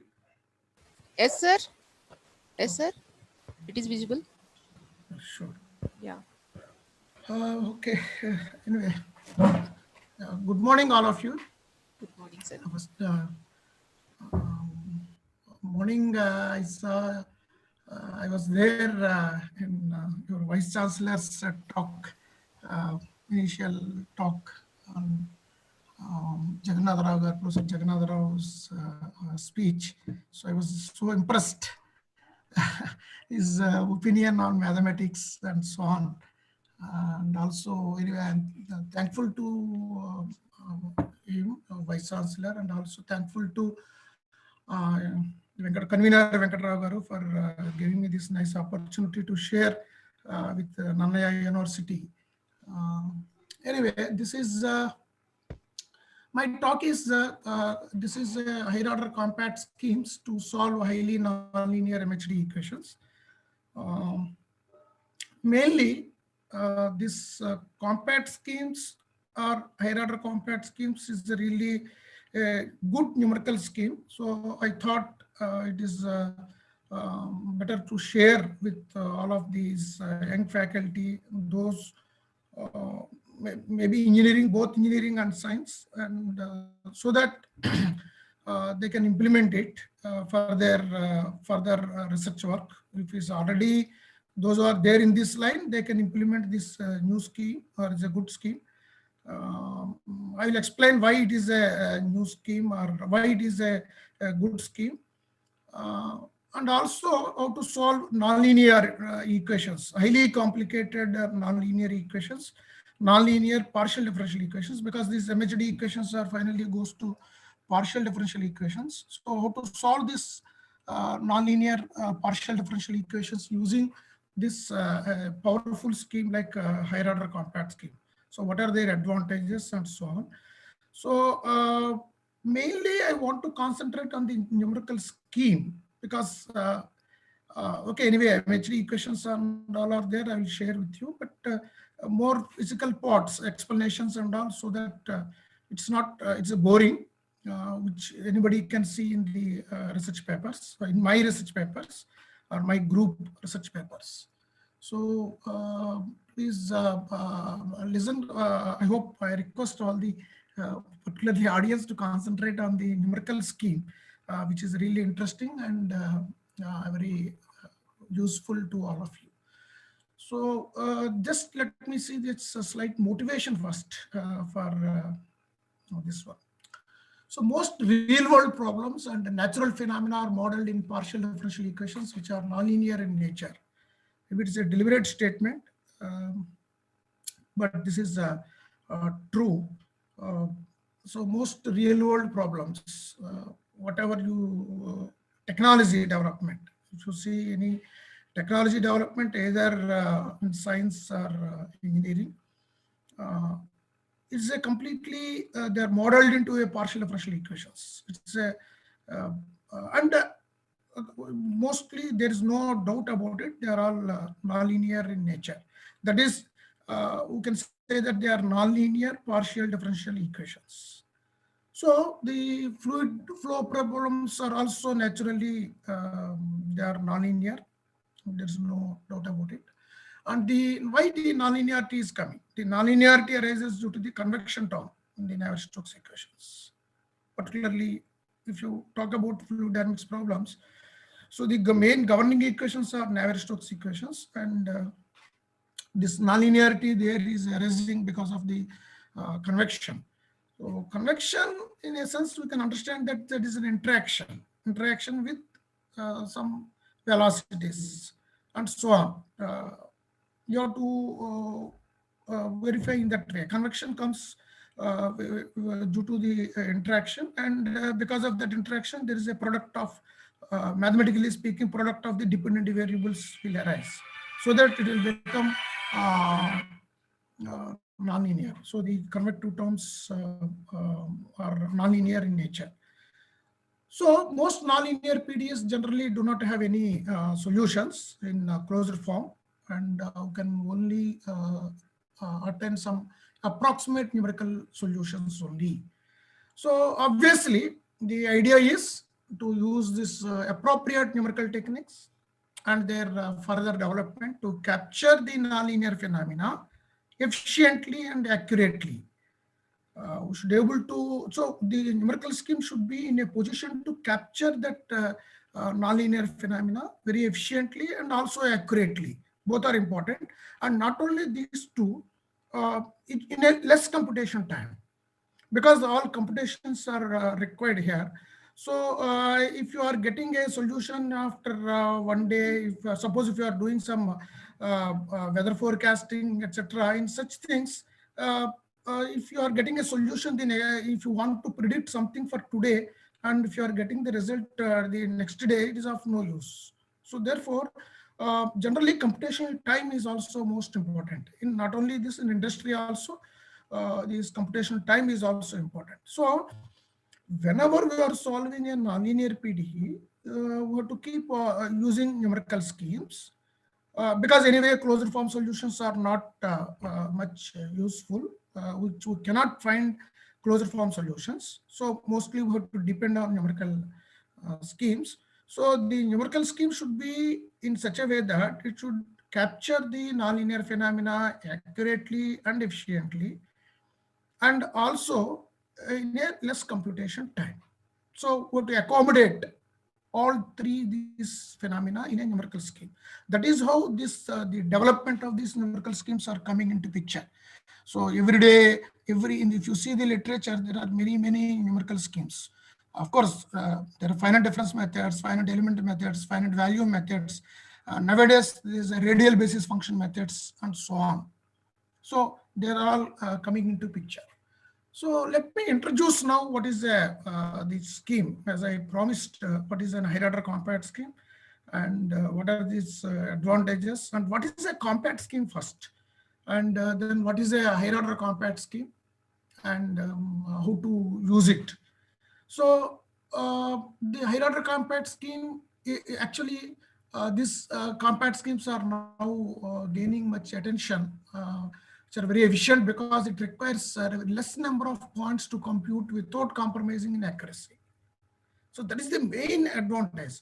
Because of its order of accuracy is very high, so we don't need to use many points, that is mesh points. As you know, first basically any numerical scheme, when you are applying a numerical scheme to solve a partial differential equation, it is of course understandable that we are finding solution at a mesh points. And in a grid, there is a grid or there is a mesh, and there are some mesh points, and we are finding solution at mesh points. Now, the main advantage of this higher order compact scheme is we can find a good, accurate solution with less number of points, coarser mesh, finer mesh, if you say coarser mesh and so on. You can find out, can find the solution, you can find an accurate solution in very, with lesser number of points. Once if you are using a lesser number of points, obviously it saves a lot of your CPU time and a lot of memory, computational time and so on, computational memory and so on. If you go for a very fine mesh, then it requires a lot of CPU time, it takes a lot of time, and it is also required a lot of our memory of our computers and all. You may need even more and more high-speed computing and so on. So we can get higher order accurate results in coarser grids itself. That is the idea here. We can get higher order accurate results in coarser grids. Coarser grid, in the sense, it is a small grids with a small number of mesh points. So what is a compact stencil? First, let us see what is a compact stencil and what is a higher order compact stencil, which I'm trying to explain. Compact stencil, which just, I'm not giving any mathematical complete explanation in that way. Simply it, see, because you are using mesh points and you are finding solution at each and every mesh point within the boundary, because they're all boundary value problems. So within the boundary, we're having mesh points and we are finding a solution at the mesh points. So now, what is a compact stencil? That is, stencil is like a model, which this model, like that we are putting stencil. So if you take if you want to find out a solution, numerical solution at a mesh point, take it as a center node, and then you'll be having a neighboring nodes, adjacent nodes. So only if it uses only adjacent nodes, then we can say that it is a compact stencil. Okay, so it uses only adjacent nodes. So anyway, I will show in a next slide, I will show some figures so that you can easily understand. So if it uses beyond the adjacent mesh points, if that method requires, suppose if the method demands the more neighboring points, like not only adjacent, but beyond the adjacent points, then we say that it is a non-compact stencil. Maybe depending upon your dimension, also we can decide like first 1 dimension, 2 dimension. 1 dimension means you can see in ordinary differential equations, you will be having only a real line and their mesh points. We can solve ordinary differential equations also. And also like 2 dimensions and 3 dimensions also. It may require 3, 9, 27, etc. So that is a compact stencil. So let us see the compact stencil, how it looks like. So this is a compact stencil. This is a center point Ij. That is, if you want to find out solution at Ij, it uses only I plus 1j, I minus 1j, Ij plus 1, Ij minus 1. So this is not new. We are all teaching in the class in ordinary solving Laplace equation, Poisson equation. We are all solving, and we are achieving a second order accurate solution. I hope you can recollect. Maybe faculty, those who are teaching this numerical techniques, numerical methods for BTechs and sciences, so they can easily recollect it. We are using this stencil. So it gives a second order accurate. For example, if you are solving a Laplace equation, you will be using central differences, then it gives a second order accuracy of this model. For example, if you use this, that is, if you approximate these derivatives, you can approximate it by 4th order differences also to achieve more accuracy. If you use a second order central differences, then you are getting this type of stencil. Whereas if you are using a 4th order accurate formulas for partial derivatives or ordinary derivatives, then you may get this type of stencil. So for example, not only Ij plus 1, Ij plus 2, Ij minus 2, here it will go beyond this stencil, I plus 2j, I minus 2j, and so on. It will go beyond this stencils, beyond this compact stencil. So this such stencils, we can call it as a non-compact stencil, non-compact.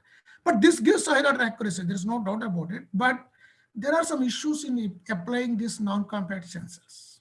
What are the issues? What are the issues? What are the advantages in compact stencil? What are the advantages in the non-compact, and what are the disadvantages of the non-compact? So in this, when you are using a non-compact stencil, so it is very difficult to handle it at the boundary points, at the boundary, near the boundary. Okay, so for example, if you say that you want to find out the solution at 1 to 100, like 1 is a boundary and 100 is a boundary, that is the issue.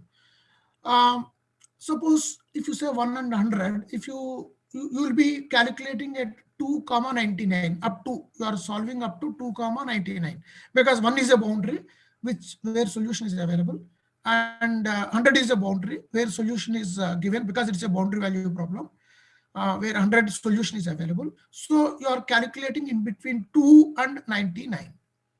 So if you apply this non-compact stencil, suppose if you are finding at 2, that is, let us say I2. So then if you go for I minus 2, then it is a 2 minus 2, 0 you are getting. Suppose if you are getting, because you are solving at 2, your boundary is 1, and you are getting 2 minus 2, 0. 0 is above the boundary. This is called a ghost point. We can call it as a ghost point or fictitious points. So which is not there in the boundary.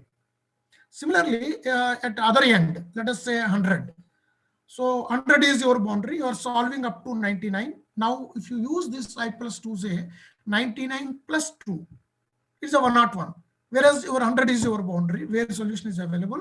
So where 101 is there. So what is that 101? Which we do not know. It is outside the boundary. So generally, you will be getting, whenever you use for flow past bodies, or whenever you are using for a boundary value problem. So whenever you use this type of stencil, then you will be having ghost points, which will be inside the boundary or outside the boundary, which is difficult to handle it. That is, boundary treatment is slightly difficult. And of course, there are some methods are there which they can handle. And also, we cannot use the simple iterative methods like Gauss-Seidel and all, because it will be 5 by 5 stencil. You will be having a we cannot solve with the 3 by 3 grids and 3 by 3 stencils, or we have to use more. That solving the algebraic system will be slightly difficult. Whereas if you use this compact stencil, solving a algebraic system, the resulting algebraic system, maybe I hope you are all aware, whenever you are solving a PDE using a numerical technique like finite differences, you will be finally you will be getting a system of equations.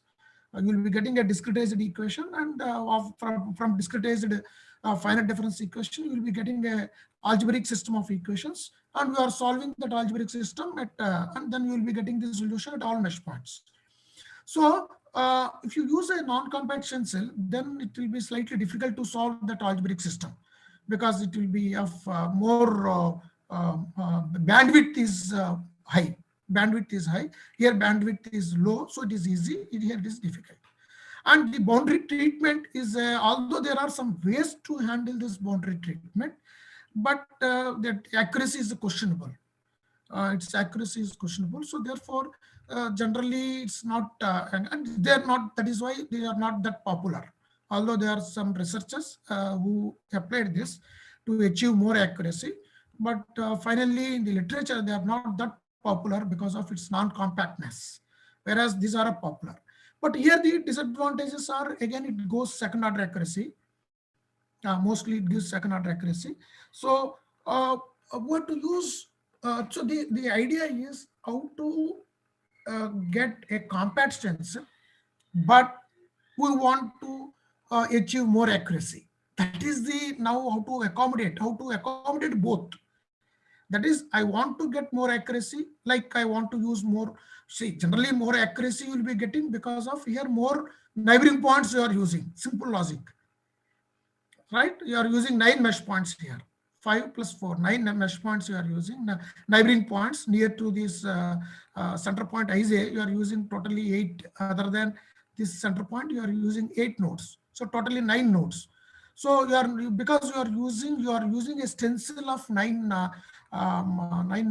points, or you are getting more accuracy. That is very obvious. Whereas here you are using only 5. So the idea is how to achieve both. I want compact stencil to avoid. I want to use compact stencil because it is easy to apply. At the same time, I want to get more accuracy. So how to accommodate these two? So that is called higher order compact scheme. That is how higher order compact schemes came into picture. Of course, it started long back, and maybe applications like solving for research, that finding applications are coming up for the last 10 years. Anyway, so this is the compact stencil, higher order compact stencil, you can say. So this is a center node. And see, for example, this I minus 1j, I plus 1j, ij plus 1, ij minus 1 are like other compact stencil. But instead of going beyond the adjacent, we are taking another adjacent like I minus 1, j plus 1, I plus 1, j plus 1, I plus 1, j minus 1, I minus 1, j minus 1. So if you use this stencil, this will never cross your boundary. All mesh points will be there within the boundary and are on the boundary maximum. So it will never cross the beyond the boundary, or it will never go inside the boundary. So this is the 9-point compact stencil. So this stencil is compact, and because we are using more neighboring points, we can achieve more accuracy. And actually, higher order compact schemes, the truncation error itself is minimum 4th order. I'm talking about minimum 4th order. I'm talking about its truncation error. That is, you are applying a 4th order accurate numerical scheme to solve your partial differential equations. That is the main advantage. Minimum 4th order accurate. Whereas our central references of 2nd order are there. So they are only, it gives maximum 2nd order accuracy. And here at this point, anyway, I will explain little later also. At this point, you should understand two different concepts. One is what numerical scheme, what order accurate, which order accurate numerical scheme you are employing, you are imposing, or you are applying to your PIDE is one concept, is one thing. And you have to understand that the final results need not be that much order accurate. That is another point. Suppose if you are using a 4th order accurate scheme, it doesn't mean that the results need not be 4th order accurate. Okay, the results may be 4 or less than 4 also. In this similar fashion, if you are using a central 2nd order accurate scheme, the results can show maximum up to 2nd order, but it may show even the results may be less than 2nd order also. So you have to, from the results, you have to identify what exactly accuracy you are achieving. After getting your results, you have to test the accuracy once again. Then only you have to confirm, yes, although I am using a 4th order accurate scheme, my results are exhibiting only some 3.1, 3.2, 2.8, and so on. There are ways to calculate this order of accuracy. There are ways of course, in the absence of exact solution, in the presence of exact solution, anyway, they are there. So therefore, in this context, I want to say, if you are applying a 2nd order accurate scheme, the results need be maybe less than 2 also. So which obviously they may not capture the phenomena properly. That nonlinear phenomena, they may not capture the phenomena properly. So therefore, if you use higher order accuracy like a 4th order accuracy, At least the results will show at least second order at just 2, 2.5, 3, 3.5, and so on. When you are using a complicated, when you are applying to a complicated PDE. So therefore, better always applying a new good higher order accurate schemes, particularly with compact stencils. So in that context, these higher order compact schemes are very popular because their minimum, the formulas itself are fourth order accurate. So what are the advantages of this higher order compact scheme in detail? You can see I already explained, but let us see in the. So if you use the second order central references, they need fine mesh gridding to yield approximate solutions of acceptable accuracy. Okay, so if you use the second order central references, then you need fine mesh.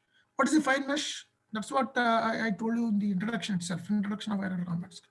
Fine mesh means you need more mesh points to achieve the acceptable accuracy. All right. So some of you can ask me also that question, sir, why who can always get accuracy by using more mesh points?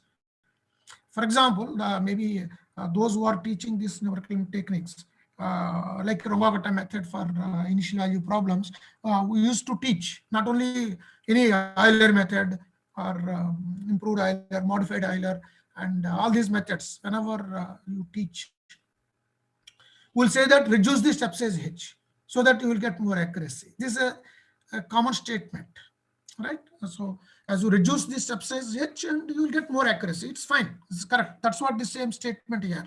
But if you increase the step size, if you decrease the step size h, sorry, decrease the step size h. If you decrease the step size h, then you will get more accuracy at the same point. So if you decrease the step size, then what will happen? There will be more mesh points. So you have to handle more mesh points.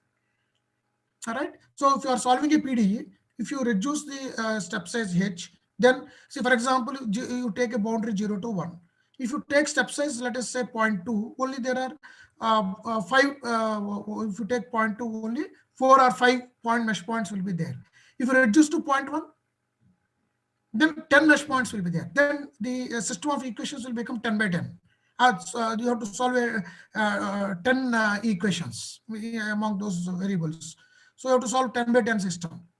So if you use, if you take 0.5, only you will be having only 3 mesh points. So if you reduce the step size h, you will be having more mesh points, and therefore the algebraic system will be whose is a very big algebraic system. So once if the algebraic system is big, you have to use an appropriate, again, numerical technique to solve that algebraic system. So I'm just giving an example. It can go up to 10,000, 20,000 mesh points, 30,000, depending upon your application. So I'm just giving an example here, like a 5, 10, and so on. So generally we used to teach in the Runge-Kutta method also, like you reduce the step size so to get more accuracy. So that's what the first statement here. So the usual second order central references needs fine mesh gridding to yield approximate solutions of acceptable accuracy. Whereas HOCS gives higher order accuracy even in coarser meshes. Even in coarser meshes, you don't need to increase. So, sir, why it is required? So nowadays I'm having a computer and I can high-speed computing I'm having, and I can use this. I can use fine mesh gridding. So there are issues in handling the fine mesh griddings. So please don't imagine only the 100 points, 200 points and all.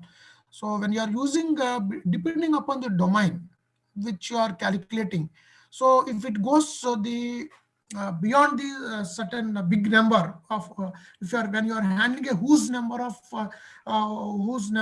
mesh points, then the solving the system of equations will be a difficulty, because that condition number and that necessary and sufficient condition for convergence of these numerical schemes of that, like Gauss-Seidel iterative schemes, will come into picture. So then it may collapse and you may not get the stable solution. So, or you may not get the proper solution if you use such a big system. So therefore, whereas HOCS gives higher order accuracy in coarser meshes, so we want to get the solution in coarser meshes with so that you can save more CPU time and you can get more accuracy. So less number of points to compute without compromising in accuracy. Hence, it can be effectively used to study. Like particularly if you take, so that's what I was telling you, that domain. So for example, if you use a global ocean modeling or wide area weather forecasting. So if you use this global ocean modeling or wide area weather forecasting in such applications, the domain is very large. Once if the domain is large, whenever you are using a central schemes, a second order central schemes, how much already the domain is large, and if you want to reduce the step sizes, like grid sizes, and then the number of mesh points will be very high, and which is almost impractical to solve such a system. Maybe in this context, I will explain how it is. We know this weather weather forecasting. Weather forecasting means nowadays we are predicting the weather. So maybe cyclones are there. So tomorrow or after 1 week, they will predict that there may be a cyclone. That cyclone will go with this much speed, and it may cross sea at so and so time, and so on. But you can easily notice that in many times those predictions go wrong. Sometimes those predictions go wrong, and although they say that it may cross sea at so and so time, it may cross even much before or sometimes much later. Please recollect, when we are always seeing, these are all routine in our life. So that is because of that, because it's first of all, it is a very wide in ocean modeling and all. Domain is very large, and powerful numerical schemes are required to achieve more accuracy. So once if the scheme is not a powerful scheme, once if you are not employing a new powerful scheme, the accuracy is less, and you may predict a wrong answer, or you may predict wrong conclusions. You may conclude wrongly. So the disadvantages, such disadvantages are there. Similarly, if you want to find out the temperature today, and if you are getting tomorrow, it is of no use. So therefore, CPU time is also very important. If you use fine mesh, then you will be having more mesh points, and then you will be having a whose system. Then it may take more time. And CPU time, okay, sir, CPU time is unlimited. I'm having my computer is free, fine. But time is also very important. Time means suppose a few things were to predict immediately. So to predict today's temperature, if you get the result tomorrow, it is of no use. So therefore, in all circumstances, in all these phenomena, you may need higher order accurate schemes to capture the phenomena properly and accurately and with less time, as I told you in the beginning. So the advantages of higher order compact schemes is it's unconditionally stable and also provides easy boundary treatment, which I already explained, that boundary treatment is concerned. Hello? Yeah. Okay. So are you able to hear me?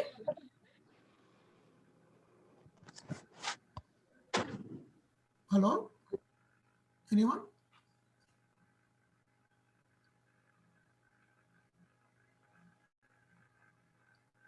Okay. So now let me derive this. I'll slightly explain only for a little ODE model how to achieve this fourth order accuracy. It's very simple derivation. I'm just trying to give you a very simple derivation you can see here. So anyway, if you use a Taylor series of this we are teaching in the class also, but we'll ignore few things. So only if you just it is an extension. Okay, we are deriving in the class also that central differences, second order accuracy, second order accurate central differences we are deriving in the class. So the same derivation I'm just extending. See how interesting and how easy, and you can easily understand this point. So the Taylor series, just to take a Taylor series of y at x plus h, it is a, you know that this is a y at x plus h into y dash x, y double dash x, h, sorry, this is a y double dash x. Maybe small mistakes are there, y double dash x, y triple dash x, and so on. And y at x minus h is also same thing. Sorry, I think small mistakes are there. Okay. Anyway, maybe this will be correct then addition. So it is like a h y dash x, y double dash x, y triple dash x, and so on. It will go. And this is alternative signs. H minus h into y dash x plus and minus and so on. So once if you add these two, this is a 2h y dash x, and that y double dash x term will be cancelled. And then you will be left with 2 times h square h cube by factorial 3 into y triple dash x. Maybe this is wrong. Okay, this 1 and 2. I'm sorry. I'm sorry for this wrong. This one. Anyway, it is a very simple thing which you are all aware. So if you add these two, then y double dash x term will be cancelled. Sorry, y dash x term will be cancelled, and 2h y dash x will be there because you are subtracting. So you are subtracting. So this will become doubled, and y double dash x term will be cancelled, and you will be having a 2 times of this h cube by factor 3 into y triple dash x. And then the next term will be 2 times h power 5 by 5 factorial into y 4x plus so on. Okay. So once if you get y dash x from this, it is like a y at x plus h minus y at x minus h by 2h minus h square by 6 into y triple dash x, right? And because you are dividing with h, this will become truncation error will become order of h power 4. So therefore, this is known to you. We are already know y dash x is nothing but some we always say in the class y I plus 1 minus y I minus 1 by 2h, or this one. So now this term is there. If you add this leading error, we can say that this is a leading error, because suppose in the class we'll say that this is also neglected, then you will be getting order of h square because this is h square term. So leading error is order of h square. Now what I am doing is I'm adding this term leading error h square by 6 into y triple dash x, then I'm getting h power 4. So if you take this term, then my truncation error is h power 4. Similarly, we add 1 and 2. Earlier I subtracted. To get second order derivative, you add 1 and 2. Then you'll be getting y at x plus h minus 2yx plus y at x minus h by h square minus h square by 12 into y 4x you'll be getting. And then you'll be getting again an order of h power 4. So again, this is our central differences, second order central differences. You can recollect it. And now you are adding this leading error. This is the leading error. If you add this leading error, you will be getting a fourth order accurate formula for y double dash x. But here the issue is, you can ask me one question that, sorry, here y triple dash is coming. It is like a d cube y by dx cube. Here you are getting d4 4 y by dx power 4. So how to do these things? So anyway, I will explain. I will come to that point little later. Please recollect this. Please remember this y triple dash and y4. That is, when you are approximating first order derivative using a higher order compact scheme, you have to use central differences of that second order central differences of that which is known to us. And in addition to that, we have to add a leading error minus h square by 6 into y triple dash. Similarly, whenever there is a second order derivative, you are approximating by central differences, second order, and you are adding leading error of h square by 12 into y 4x, d power 4y by dx power 4. So the question now arises, sir, how to find this d cube y by dx cube at Ij? Of course, you are finding everything at a discrete level at a point Ij. Similarly, how to find d power 4y by dx power 4 at Ij? So those are the issues which I will explain little later. So similarly, if the same thing here I explained for derivation easy for ordinary derivatives. So it can be extended for PDE. If you explain PDE for a 2 pi by dou x, it is a central differences of dou phi by dou x with the leading error like h square by 6 into dou cube phi by dou x cube. And similarly, if you explain this second order derivative, dou square phi by dou x square, central differences plus leading error, which goes to fourth order accuracy. So similarly for dou phi by dou y and dou square phi by dou y square. So only these are the first order derivative and second order derivative. So here this delta x phi is nothing but our usual central differences, phi I plus 1j minus phi I minus 1j by 2h. And whereas this second order derivative is like this, which is already explained to you. So you can ask me one question here, sir, only you are defining for first order derivative and second order derivative. But some system of equations, some partial differential equations may be third order derivative or fourth order derivative. But always remember, in most of the, although there are fourth order derivatives, even in fluid dynamics, we can come across the biharmonic equations like fourth order partial differential equations. But always, please remember that we can always bifurcate into two second order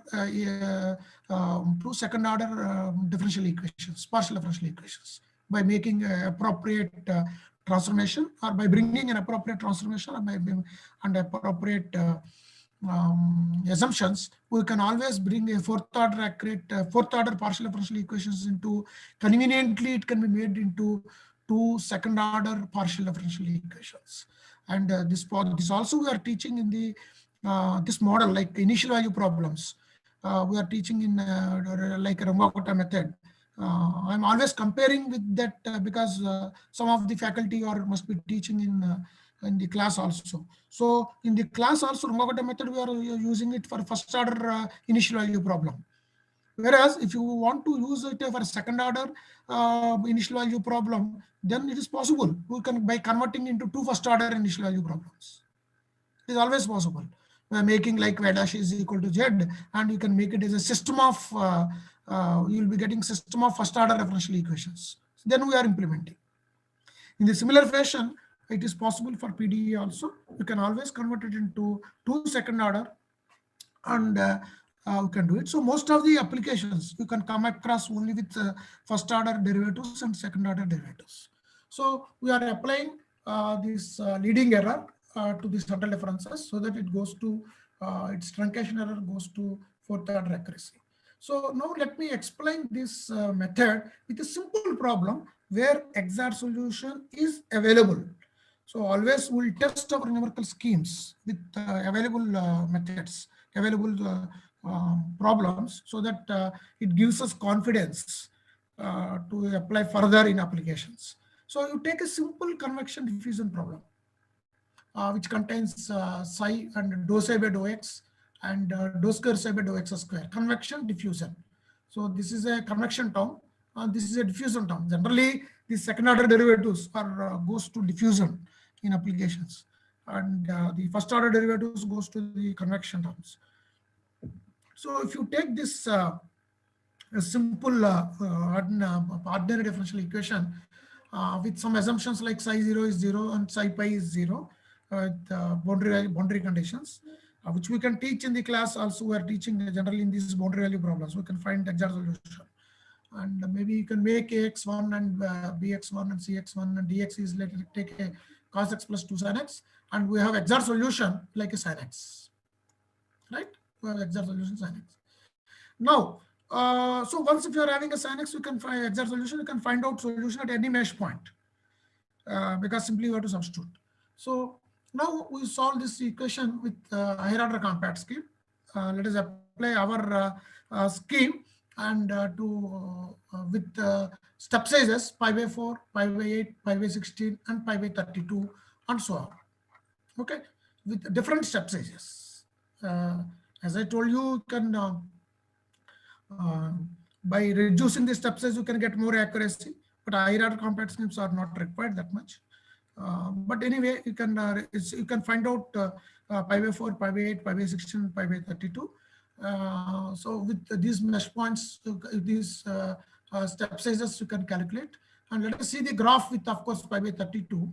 So this continuous line is an exact solution, and this plus point, this indicates the higher order compact scheme solution, and both are exactly matching. You can see that both are exactly matching. So, but as I told you, to find out its order of accuracy, you should not be happy with such graphs. We should not be happy because sometimes by zooming or something, we can always match it with that. So let us calculate the order of accuracy of this numerical scheme. Results order of the scheme with this numerical technique. Anyway, XR solution is always highly powerful. So let us see this. So order we can calculate once if you know the XR solution, you can find out order by using ln EI by EJ. As for example, E1 by E2 by ln2.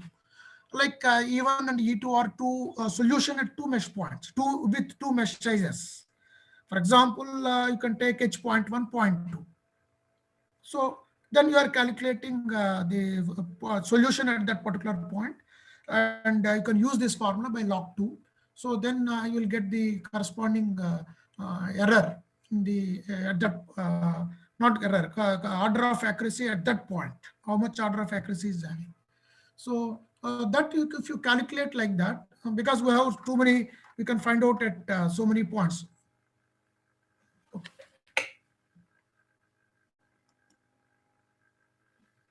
Yeah.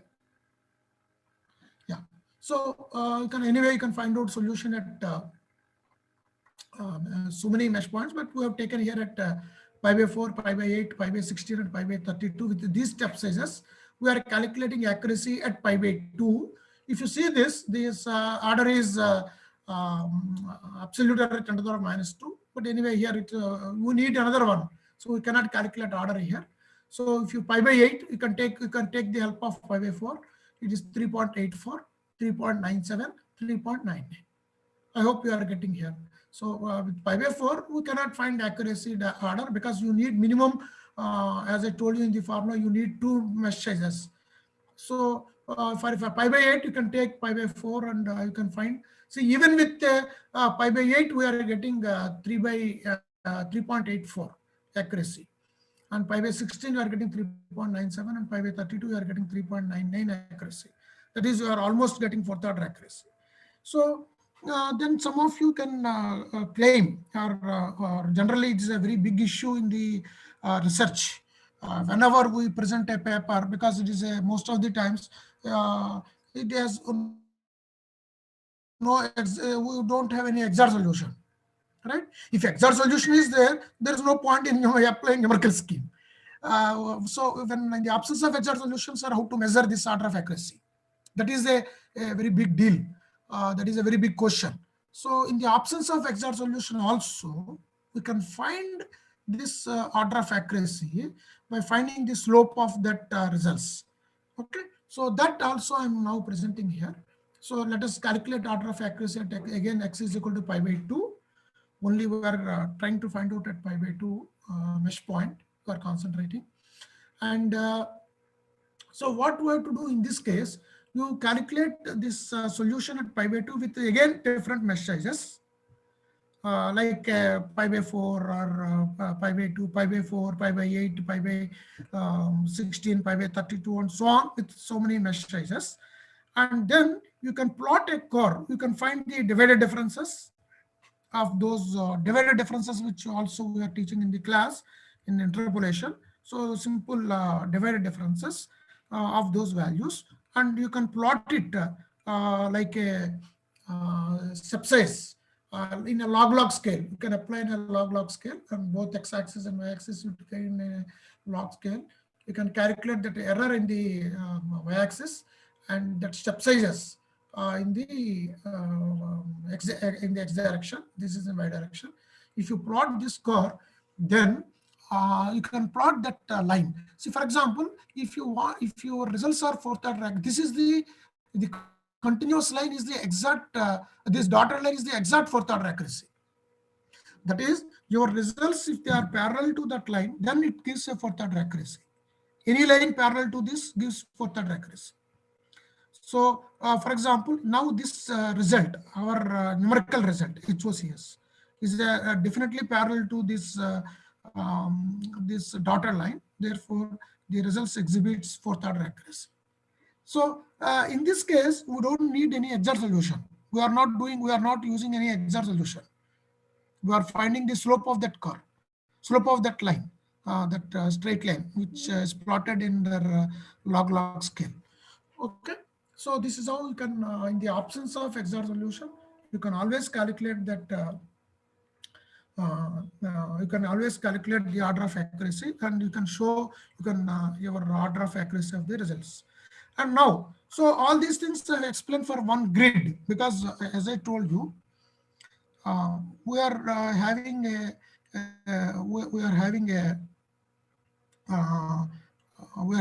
discretization model, finite difference model, and we derived the formulas, and now we know how to discretize. And now we'll be, as I told you, because after getting a finite differential equation is converted to difference equation. From difference equation, we are getting an algebraic system. Particularly if you take an elliptic system, elliptic partial differential equations, we'll be getting completely a system of equations. Even in parabolic also, we'll be getting system of equations at each time level. In elliptic system, directly we are getting algebraic system. So we have to solve this algebraic system. And now, please don't confuse between two things, which I'm trying to explain. Another multigrid method, which is combined with this higher order compact scheme, So in this case, what we are trying to do, what I wanted to explain here is, for example, when you are using a wide area for forecasting or motion modeling, because the domain is large, even although higher order compact scheme is giving early solution at with less CPU time, I want to accelerate the convergence rate. Right? I want to achieve it much faster. I want to, that is, the domain is large. For example, the domain is large. So, even if you use higher order compact scheme with lesser number of grid points, you can achieve the solution. But even then, I want to achieve even much faster, or I want to save even more CPU time. And therefore, I want to accelerate the convergence. So that in that case, instead of using the solution at only with one grid, please understand what I'm saying. Is instead of solving it with one grid, we can use it a multi-grid. So the advantages of multi-grid are it gives faster convergence than single grid. Okay. Suppose in multi-grid, if you are getting a solution in 10 minutes, in single grid, if you are getting a solution in 10 minutes, in multi-grid, you can get it solution in 5 minutes. So that is the advantage. So then actually in our research, we implemented that multi-grid method also. I'll briefly explain what is that multi-grid method and how to combine. That is, this multi-grid method is combined with this higher order compact scheme to achieve faster convergence and to save more CPU time. So combined with here multi-grid method, and advantages are solution converges faster than the single grid method. And now this is really interesting. You can easily understand this. So this multi-grid method is after getting discretization. After discretization is over, then you are having an algebraic system. And once if the algebraic system is there, you have to solve using a numerical scheme, a numerical method like a Gauss elimination, right, or Gauss-Seidel iterative technique. And such methods we have to use, or LU decomposition. Such methods we have to use. For example, if you use, mostly will be people are using in research like iterative techniques like Gauss-Seidel or Gauss-Jacobi, Gauss-Seidel, and SVR, successive over relaxation methods, to achieve the to solve these system of equations. Mostly, I don't need to tell you, the Gauss-Seidel scheme is more powerful. But Maybe, I don't know how many of you know, but Gauss-Seidel method scheme is also converges fast for the first few iterations. Maybe you can verify in class also, you can while teaching. The Gauss-Seidel method it gives good convergence rate for the first few iterations. But as the iterations increase, the convergence rate is becomes very slow. That is, it reduces the error in very fast in the first few iterations, right? And after some time, the error reduces very slowly, very slowly.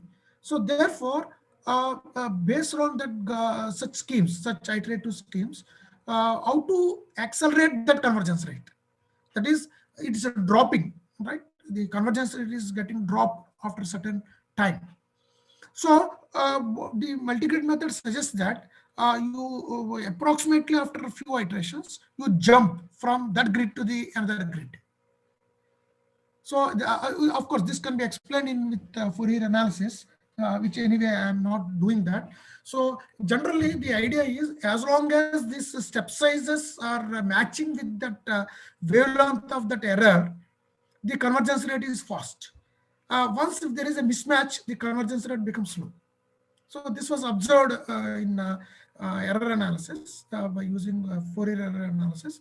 But anyway, I just want to skip that little portion. But please understand that this multi-grid method is useful in achieving faster convergence. So the basic concept is to jump from one grid to the another grid, so that you can get a convergence rate or coarser mesh. You start from finer mesh and go to the coarsest mesh and so on. And again, you come back like a V cycle, W cycle, and so on. I will explain briefly. So please understand the basic concept of this, how it works. Let us see this, how it's very interesting mathematically also. You can verify this. Suppose you have to solve a system of equations, AU is equal to F. That's what I was telling you. You got a PDE. PDE is converted to FDE, finite difference equation. And now you are getting an algebraic system. After getting the algebraic system only, how to solve it? You are using Gauss-Seidel. If you are using a Gauss-Seidel technique, then how to accelerate the convergence rate? Okay, you can proceed with that system. Then the convergence rate becomes slow. But fine, you can get some solution. But I want to accelerate, then only this multi-grid method comes into picture. Otherwise, multi-grid method is not required. Okay, anyway, how it works? So you take AU is equal to F. This is your algebraic system. Like AX is equal to B. Similarly, like AU is equal to F. So in this system, it contains number of grids. For example, you are solving you want to achieve a solution in the 512 by 512 grid. Then let us say that is the finest grid. So you have to use some coarser grids like 512, 256 by 256, half of it. Mostly reduce the step size, double the step size, so that you will be getting half of the mesh. Like 512 by 512, 256 by 256, 128, for 64, 32, 16, even 8 by 8.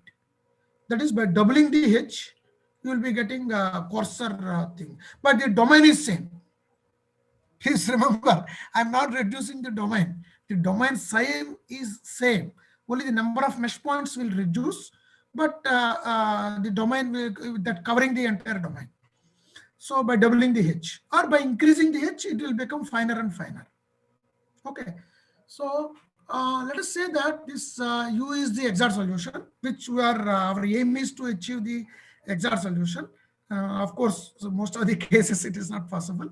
We want to get the best solution, or exact. Let us say it is an exact solution, and U cap is the approximate solution, right? Then everybody knows that U minus U cap gives the error. This is a everybody knows. But now, for example, after approximate solution, if you apply here, AU is equal to F, right? AU cap is equal to F, approximate solution. Maybe approximate solution in the sense that you are applying Gauss-Seidel method. You apply first 5 iterations, for example. Then you are getting some solution, some approximate solution. Now that is AU cap. Then it should go to F exactly, but it will not go F because U cap is your approximate solution. So AU cap is equal to F, or F minus AU cap. If you find out, then this is called residue. Right? Everybody knows. But interestingly, this residue is also equal to A into E. E is the error. Is a column vector again. Okay. A is your usual matrix. A is the coefficient matrix. In this case, U is your dependent variables at mesh points, and F is our right side vector. Now, this residue is also equivalent to AE, A into E error. So now this is the technique which we are applying in multigrid method. Please understand this, how interesting it is. That is, you finding approximate solution is easy for us because you are having a Gauss Seidel and you can apply Gauss Seidel, and after 5 iterations you will be getting an approximate solution. And now you find F minus AU cap because F is known, it is a given. A is known, it is already there with you, system of equations, coefficient matrix. Find F minus AU cap, which you can calculate. It is nothing but residue, but A is known, but E is unknown. E is our error. Once if you calculate this error, and this error, if you add it to the approximate solution, then you will be getting your exact solution. See how interesting it is. So therefore, what I will do is, I will find out a residue from F minus AU cap, and I will equate this to the system of another system of equations like AE is equal to R. R is calculated using this, and E is unknown error, which I want to calculate. So again, I will solve this system. Again, I will solve that system. So how to solve that system means I will explain below. Okay. So to use this, there are 2 varieties of terminology which you have to understand. One is called injection, which goes from, because you need some operator which moves from finer to coarser and coarser to finer. Because now you are having different grids, like a finest mesh, which you want to achieve your final solution. And by doubling the H, you are getting coarser meshes. So there are coarser meshes are also there. So we should be able to go freely from coarser meshes to finer meshes and vice versa. That there should be some such operation should be there. So there are these operators will do that job. So one is injection operator, like injection. It will inject, if you can directly inject it, so that it will go from finer to coarser. There is another operator called prolongation operator. As the name indicates, it's a prolongation, prolongating. So this goes from coarser to finer. So these are the terminologies. There are certain operators also available in the literature, multigrid method, which you go know. So just I will slightly explain how this restriction operator and prolongation operator works. So for example, this is, let us say this is our fine mesh, and let us say this is our coarser mesh. Okay, so as I told you, only there are 4 here, and there are less number of mesh points. 3, 6 plus 3, only 9 or 10. 10 mesh points are there, but here there are plenty of 16 or so more mesh points are there. So this is a fine mesh, this is a coarser mesh. So this multigrid method requires the movement of finer to coarser and coarser to finer. So that is the restriction operator and prolongation operator. They will do that job. So how it will inject? Inject means, for example, this is our fine mesh. Inject means finer to coarser. So because we are having here, this is the mesh. So this point will go to this, and skipping this point will go to this point, and this point will go to this, and this point will go to this, and so on. Again, this point will go to this. So again, you are skipping this. So when you are going finer to coarser, you will be having, you are skipping something, you are injecting this point to this corresponding point, this point to this. Sir, what about this? No, 0, just leave it. What about this? Just you are leaving. Okay, so this similarly you can follow the throw, and this is from finer to coarser, and you can go in the similar fashion. You may have to go from coarser to finer, because our final solution we want it in finer. So, but when we are going from coarser to finer, you again do that. Again, you inject this point to the, of course, not, I should not use that. You do this point to this point and this point to this point as usual. But now you want this point because now we are in, we are going to fine mesh. So you want this point. This point you take it average of these two or interpolate. Instead of saying that average is a better use good terminology. So you just take the interpolate between these 2 points and find out this point. Similarly, at this point, you interpolate between these 2. Similarly, interpolate between these 2, you will to get this point. Interpolate between these 2 to get this point. And what about center point? Here there is no center point. You take interpolate between with all these 4 points, like an average. For example, if you take average of these 4 points, there are certain methods with average also. So if you take average of these 4 points, then you will get this point. Like that, you have to go from coarser to finer meshes. So once if you adopt this procedure along with your multigrid method, along with your iterative technique to solve system of equations, the convergence rate will be very fast. That is, you will achieve solution very fast. So I hope I made it clear to you. That is, in that way, you can now you can use this algorithm. See, iterate the first. Please remember that our aim is to solve AE is equal to R. Okay, where E is the error. So what is this? If I find error, everything is done, right? I can add that error to the approximate solution, but it requires some steps. So let us see how to proceed with this 2-grid algorithm. I'm just instead of applying 5 grids, I'm taking only 2 grids. I'm trying to explain with 2 grids, which can be extended to any number of grids. So I iterate on the finest grid a few times, like 5 times, 6 times, using your iterative technique like Gauss-Seidel, okay, to find approximate solution. Calculate the residue in the finest grid. Now restrict the residue to coarser grid. So now you are restricting. You are using the restriction operator restricting from finer to coarser. So now we are in coarser. Don't forget, we are in coarser now. Your approximate solution is in the coarser. Okay, solve the error equation in coarser grid. Now in the coarser grid, because you are having very few number of mesh points, so you will get convergence fast. Please remember, this convergence depends on the number of mesh points also. Maybe I forgot to mention that point. The convergence depends on so many things, not only the like a flow parameters like a Reynolds number, or in heat transfer Nusselt number, or Prandtl number, and so on. They are the governing parameters of the flow in flow dynamics, or for in general any real world problem. There are some parameters. So it depends not only on the parameters. Please remember, it depends on the mesh size also, or number of mesh points. So now you are in a coarser mesh. Because you are in a coarser mesh, so therefore it is easy to get a solution using your technique. So you get the you solve the error. But you are in a, that is, you are finding the error in the coarser grid. Now you prolongate this error to the fine grid. So you have a prolongation operator. So you prolongate it. And in the and we are, please remember that we are already having the solution, approximate solution.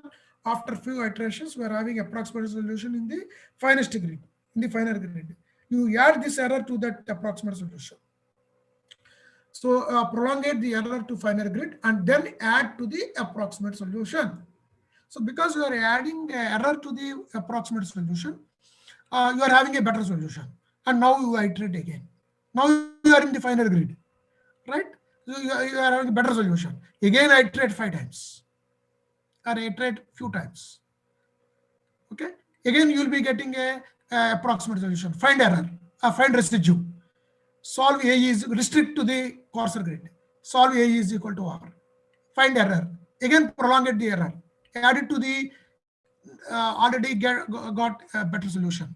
Add it. So you repeat this process until convergence. So the iterations are continued until the norm of the dynamic residuals is achieved. Some error tolerance, like 10 to the power of -5, 10 to the power of -6, and so on. So this is the numerical technique, powerful numerical technique we have applied to solve highly nonlinear magnetohydrodynamics chemists to capture the flow phenomena. So this is the end of this numerical technique. I'm just slowly going to the MHD problems, MHD flow. So maybe this requires already some knowledge. Maybe those who are not having much fluid dynamics and so on, much magnetodynamics concepts, maybe it's slightly difficult to follow, but anyway, I will try to explain as far as possible. So whenever you are doing some sort of magnetohydrodynamic flows, there are many things like a quasi-static approximation and full MHD equations. Full MHD equations. So quasi-static means here there are some certain parameters like a magnetic MHD flow means what first? I'm not explaining all those fundamentals. So MHD means magnetohydrodynamic flows. The fluid is electrically conducting. Fluid is electrically conducting. So that is the very simple thing. So electrically conducting means once if you apply some magnetic field, this fluid will inject, will get even more some more magnetic field. It will add some more magnetic field called induced magnetic field. So the so that is how the it will react to the magnetic fields. So applied magnetic fields. So therefore, there are certain parameters like interaction by magnetic Reynolds number. So quasi-static means generally like liquid metals. If you are having liquid metals and all, so or even for seawater, you take our seawater. Seawater is having a low RM, like their magnetic Reynolds number is very low. So like electrically conducting, and where you can find more applications. Anyway, in seawater you can find many applications. So it is a like a low RM approximation there. That is there are, I will explain to you that advantages of low RM approximation are that such flows are called quasi-static, and without using that approximation you can say it is a full MHD. It is a all governing equations which we have to solve. So then why people are using this quasi-static or low RM approximation, I will explain. There are certain advantages. So maybe full MHD, what I mean to say full MHD, maybe you please understand, it's not, we are not making any approximations like to eliminate some nonlinearities and so on. In low RM approximation, what they do is low RM, magnetic Reynolds number is like a induced magnetic field by applied magnetic field. You can say in a low RM case. If it is a very small, that is if magnetic Reynolds number is very small, then obviously induced magnetic field is very small when compared to the applied magnetic field, and induced magnetic field itself can be neglected, so that we can avoid many nonlinearities in the governing equations. That is the main advantage. So generally, depending upon the magnetic Reynolds number of that particular flow, they use that approximation. But if you take some space problems on stars or on some applications, you cannot avoid, you cannot make that low RM approximation, even in some liquid metals. That's what we proved it in our results. Okay, so I will explain this slightly. I will not go much in depth to the results part, although I will show some graphs. So maybe full MHD equations are, let us say, this is the usual Navier-Stokes equations. There's a unsteady term and convective term and pressure term and viscous term, and this is a body force. So because it is MHD, there is a body force. Here J is called a Lorentz force, and B is the just applied magnetic field, and this is a cross product here, J cross B. So this J is nothing but sigma into E plus Q cross B, where E is electrically conducting here. Anyway, E is taken 0 here because we made it two-dimensional. Sometimes Q is our fluid velocity, and B is the applied magnetic field. B is the applied magnetic. So in addition to that magnetic induction equation, also we have to solve it to get this B. B is made it as a unknown here. So dou V by dou T is this you are having. This also you have to solve. And we have to solve that, you know, all Maxwell's equations also now we have to solve it here. In addition to this Navier-Stokes equation, which is a body force term, which again one unknown, I'm talking about full MHD. Whereas if you take a quasi-static, this will become known. So you can simplify equations. So you don't need to solve for it. So you can reduce, this equation, no need to solve it. Anyway, so here anyway, J is defined Q cross B. And anyway, you have to solve this Maxwell's equations, Faraday's law, Ampere's law, Gauss law, and so on. And here divergence of V is 0. Anyway, it has to satisfy that. And here the fluid is assumed to be incompressible. So divergence of Q must be here. Q is fluid velocity. And divergence of Q must be 0 because fluid is incompressible fluid. So, and of course, viscous fluid it is. As I told you, when quasi-static approximation is there, when Rm is magnetic Reynolds number is small, so maybe magnetic Reynolds number is defined somewhere here, maybe defined somewhere later, I think. Okay, when magnetic Reynolds number is very small, the induced fluctuations are very small when compared to the applied magnetic field, and therefore induced magnetic field can be neglected. So obviously dou B by dou T term, here also the dou B by dou T term will be can make it even 0. So if that is the case, then the governing equations will become, you can simplify it. That is the major advantage here. And in our case, always remember in our governing equations, what we are doing is, we are in our present study now, in this my problem, we have taken a steady case. So because dou Q by dou T term will be 0 in Navier-Stokes equations, because we've taken a steady case, and we are also eliminating pressure, not just like that. Anyway, without pressure there is no flow. So we are taking curl on both sides, curl of the momentum equation. If you take curl, so you know that curl grad is 0, so this term will disappear. Okay, and the resulting equations are taken curl of those equations. So anyway, I will go to that part. Before that, which one to choose? That is the major. Sir, quasi-static is there.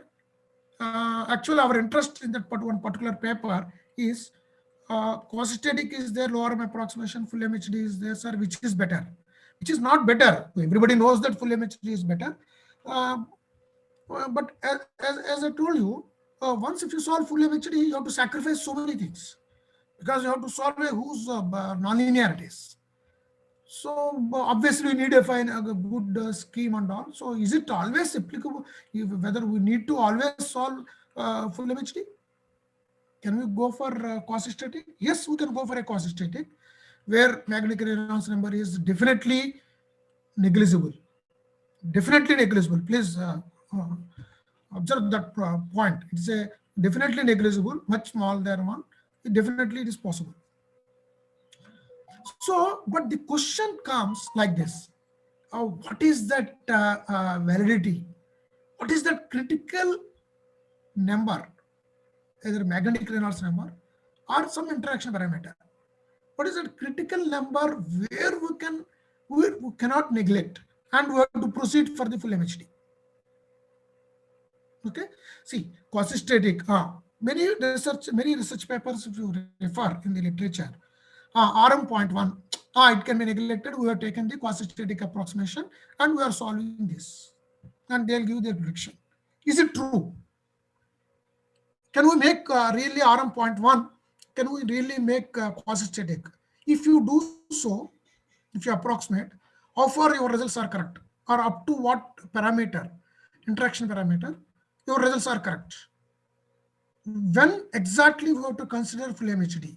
This is a open research problem. It is a open research problem. So that challenging thing we have taken into consideration. I have taken up this problem.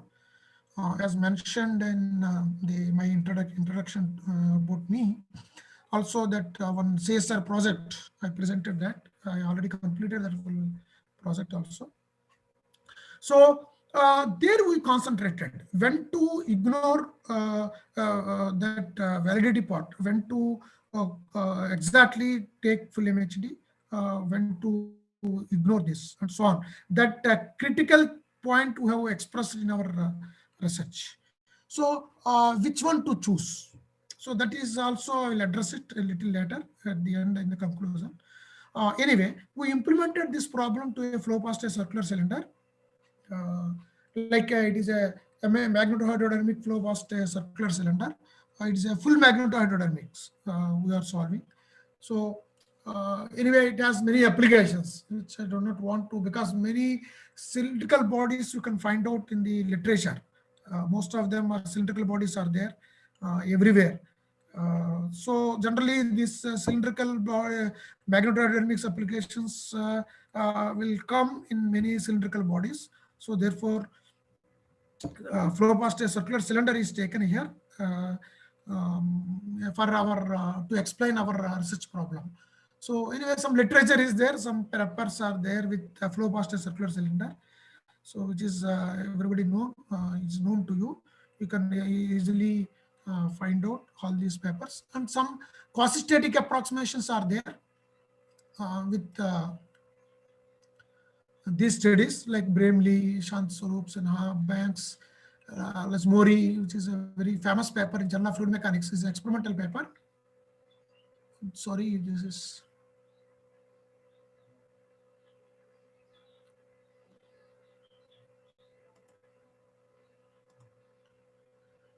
Yeah, it is a end to end.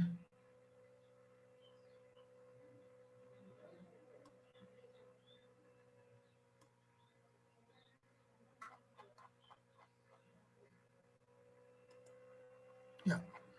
So this is anyway some quasi-static approximations. Some flows are there here, and of course, including our group, we also did that.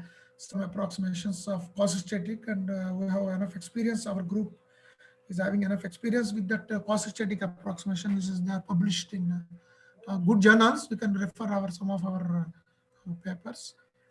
And but you can see the full magnetohydrodynamics is also, as I told you, RM is of order of 1 is always possible.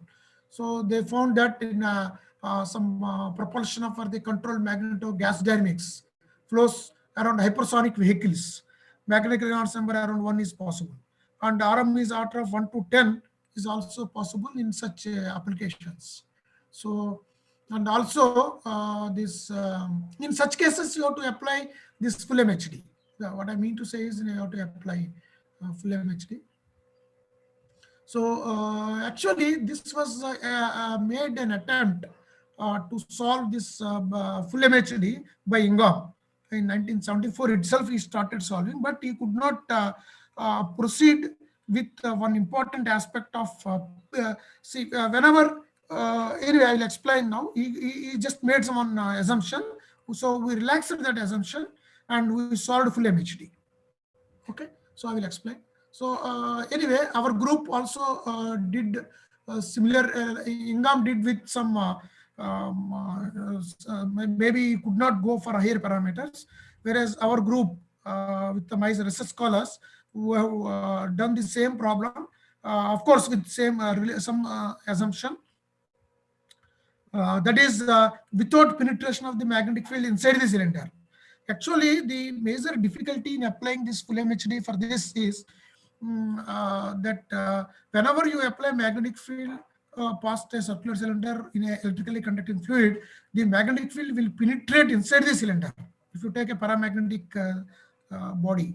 So once if you magnetic field is penetrated inside the cylinder, there is no flow, but magnetic field will be there. So that magnetic field has to be taken into consideration. But this Ingham, he neglected that induced magnetic field, and he said that by assuming that there is a superconductivity and so on, Meissner effect, he solved this problem without allowing the magnetic field inside the cylinder. Whereas we relaxed it. We just made it general. So our equations, our solutions are more general, which is maybe we are the first group which we solved in that full model by penetrating magnetic field inside the cylinder.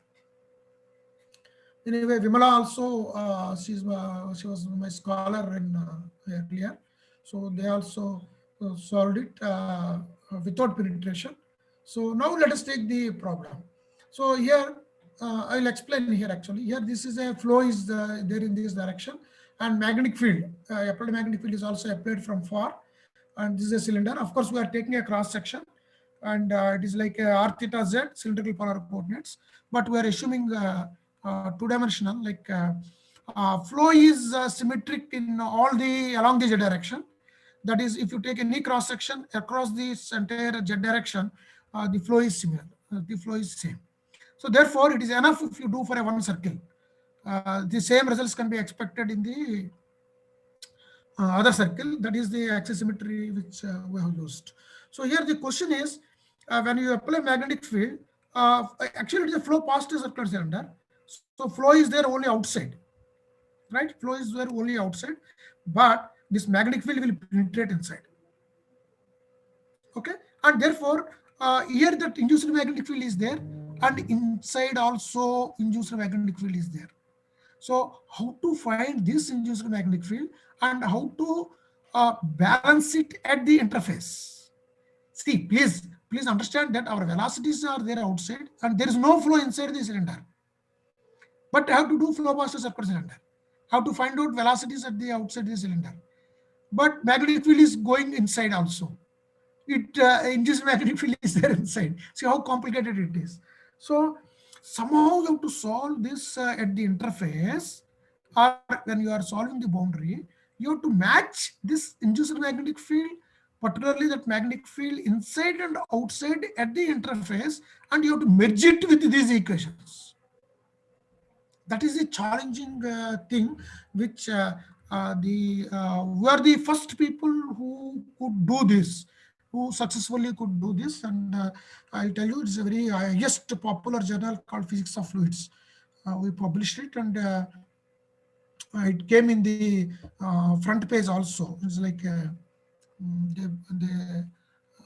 they gave us a lot of respect that Physics of Fluids is such a good journal.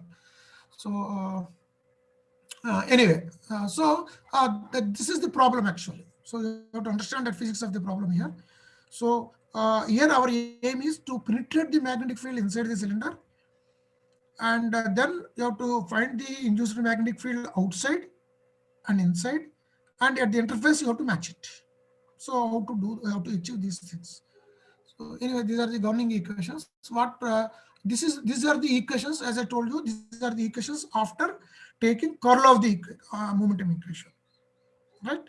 So that is once if you take is a steady case, this dou B by dou Q by dou T term will be 0, and pressure is eliminated by taking curl grad. Actually, the pressure is also eliminated, and then the governing equations and the velocity components are QR Q theta 0 because it's a two-dimensional. Now, because our magnetic field is also there is no assumption like quasi-static, we are solving full MHD. Therefore, H is HR H theta 0, and anyway, this induction is 0, 0, 0. But there is no electrical field here. Only magnetic field is taken. Electrical field is not taken. So velocity components are taken. QR is this. Q theta is this. This is in such a way that divergence of Q is 0 because fluid. This is a Stokes stream function. That is, the velocity components are not handled directly. Actually, this is a vorticity stream function formulation. This is more convenient. Instead of handling two velocity components Q and Q theta, it is enough if you handle with psi. So, but it is a fluid is incompressible, so divergence of Q must be 0. This is in cylindrical coordinates. You can take this QR and Q theta, and now we have taken magnetic field also along with this H is a magnet that is taken on par with velocity components, velocity stream function. this psi, A is also taken. A is that magnetic field, that component. So the governing equations, now these equations we have to expand using these components, like Q is equal to this, H is this, J is this, and QR again this, Q theta, and so on. So, and of course, we are using the transformation R is equal to e power pi z and theta is equal to pi eta. This transformation is to the original mesh. I will show you the original grid, because as I told you, we are solving in a grid.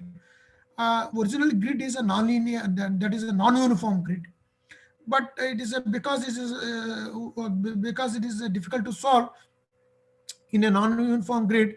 So we are obtaining the solution in the non-uniform grid, but the computational grid is uniform. Okay, so we are always transforming. So we are solving in a uniform grid. Computational grid is uniform. Solve it and again transfer it back to the non-uniform grid where your solution is interpreted. So that can be achieved using this conformal thing, like R is equal to e power pi z and theta is equal to pi eta. So now your governing equations will become like this. So this is comes out of curl Q is equal to omega. So here we are introducing, this point only I was talking. So partial differential equations can be fourth order also. If you evaluate this directly, then it will be a fourth order accurate. Sorry, fourth order partial differential equation. But we have converted into 2 second order partial differential equations by assuming curl Q is equal to omega. Okay, so you can see by assuming curl Q is equal to omega, this governing equation will become 2 second order ordinary partial differential equations. What is omega? Physically, it has a meaning. Omega is like vorticity. So we are converting. So therefore, our governing equations will become like this. Anyway, this is a linear, but you see this equation, such a complicated non-linear equation. So these are the convective terms. As I told you in the very beginning, convective terms are non-linear in nature because psi is non-dependent variable, omega is dependent variable. And in this case, A is also dependent variable. There is another, because of the magnetic induction. So this is another magnetic stream function. This is A is a magnetic stream function, like velocity stream function. So, so these are our mathematically speaking, psi is omega and capital A are our dependent variables, whereas with R and theta or J and theta are the independent variables. So you are getting such a big nonlinear equation. See, all these terms are nonlinear, but of course they are all in the body force. See this, how complicated it is. Okay, but this is a usual nonlinear term which arises due to Navier-Stokes equations, convective terms. But these are the body force terms, they are also nonlinear. And again, there is another equation. Okay, so these are again, convection is there here. This is a nonlinear equation in the magnetic stream function equation. So this again, this product is there. So how to solve these nonlinearities? Particularly here, body force can handle it to some extent, but here there is another equation. So therefore, to avoid this particular third equation, people are using quasi-static. Their solutions are valid only at very low RM. But whereas we are relaxing that, we are removing that, and we are solving this third equation as well as this body force term. Okay, so I think I kept. So this is the third equation. Suppose if you use this. Okay, anyway, let me explain first this full MHD totally. So now, as I told you, here the magnetic field will penetrate inside. To find A, it is not that easy. Okay, so because the magnetic field will penetrate inside the cylinder and their induced magnetic field is there, how to find that induced magnetic field? So therefore, for that, see, please use this content. That is this, as I told you, HR and H theta are there here. So what we have to do is at interface, see this HR and H theta. So at interface, we have to match the radial component of the magnetic field outside and radial component of the magnetic field inside, we have to match it at on the end interface or in the boundary. Similarly, the transverse component of the magnetic field and transverse component of the magnetic field inside, both we have to match at the interface. And then we have to add it outside. So, and therefore, you have to solve, as a matter of fact, you have to solve another governing equation. Not only that. What is that another governing equation? Similar to this equation, because again it is a magnetic field, but because there is no flow in the inside, this is zero. There is no flow. There is no interaction with the magnetic field. Only induced magnetic field is there. So therefore, that will be resulted into this another governing equation. So inside the magnetic field, I am matching with A star. So there is another variable, dependent variable A star now. So you are having psi, omega, A and A star. But of course, this is a linear equation, simple Laplace equation it is in cylindrical coordinates. Okay. So here HR star is this, H theta star is this. So this HR star and HR outside both should match. Similarly, H theta star outside and inside H theta inside both should match at the interface. So this challenge has been taken into consideration, and see, this is the thing which we have done it. These are the boundary conditions. On the surface of the cylinder, it is a no slip. This is omega, and this is taken at interface. These two are taken at interface. One is radial component, the other one is a transverse component, and both are matching here. Mu is permeability. Again, some conditions are there, and these are the on the cylinder, right? Because we are solving an elliptic system, as you are aware, the entire boundary should be prescribed. Otherwise, it is not stable. So, at far from the cylinder, we are taking this uniform flow, and vorticity vanishes. Curl Q, that is the changes in the velocity. The flow is potential flow at the far field. And magnetic stream function is also uniform, because the disturbances are expected near the body. Please recollect a small problem in your, maybe you just put a stone in a river, okay, in a pond. So only the flow will be disturbed near the pond, right? So, and the disturbance will vanish as you go away from the body, away from your stone. Maybe if you throw a stone in a river, you can easily observe it. So once if you go beyond your stone, that after certain distance, after certain neighborhood, or after certain radius of that stone, that flow will be normal. There's no disturbance. So it is also taken in that case here. It is but of course, up to what distance the flow is perturbed, that is another challenging. Anyway, I don't want to add too many challenges, but of course that is also taken care here. Okay. So the dimensionless governing equations are now like this. Suppose if you take it quasi-static. Now I just want to tell you the difficulty in handling full MHD when compared to quasi-static. So see, if you take a quasi-static approximation, you have to solve only these two. Okay. So this is usual nonlinear. This is anyway we are solving now also, and this body force term is added as a simple with without any much difficulty. We can solve this body force term. That's it, only two. But whereas now we are solving 4 equations in addition to the matching at interface. So that is the difficulty. So this is quasi-static approximation. Okay. Anyway, so now the numerical method which I already explained. The numerical method which I have explained is implemented here. The important point here is this 40.95 times, that is the far field.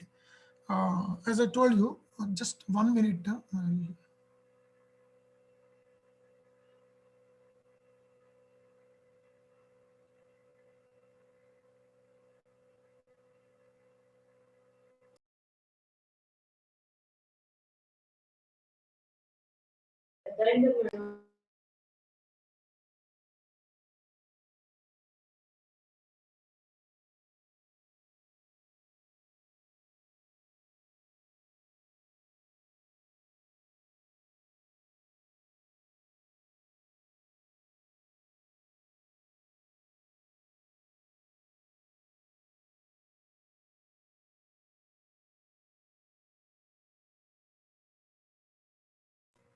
Yeah, I'm sorry. So this far field 40.95 times is taken because it is a that is we observed that the 40 times after 40 times the flow becomes undisturbed. That is the flow perturbations are observed up to. Of course, there is a way of doing this, and we taken here. And of course, the iterations are continued until 10 to the power minus 6. It's not a a modulus one. It is like a norm. L2 norm is taken here for convergence. So of course, multi-grid method is also applied to solve the system of equations. And you see the domain.